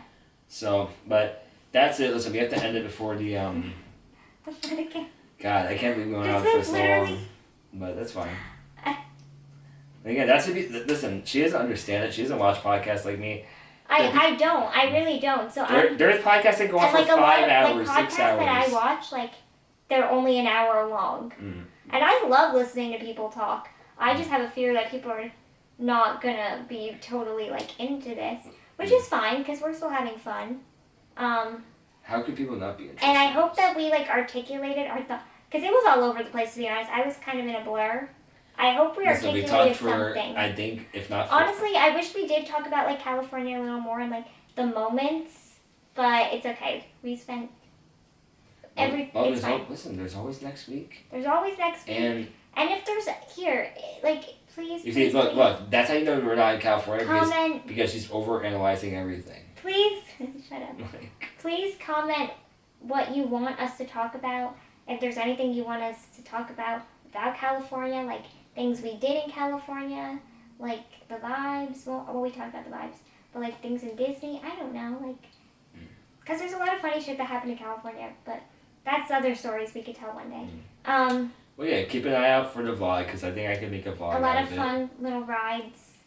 And that we went on that were fun. And thanks for watching, guys. We really appreciate all the love, seriously. Yeah, thank you guys and so much. I really want to try to keep this weekly. Again, it's just been very stressful with the whole figuring out the college situation, but I'm confident we're gonna figure it out because I think they're all good people there at the college. Again, it's just a miscommunication. So if anyone from the college is watching this, again, I love you. It's just we're gonna figure this out.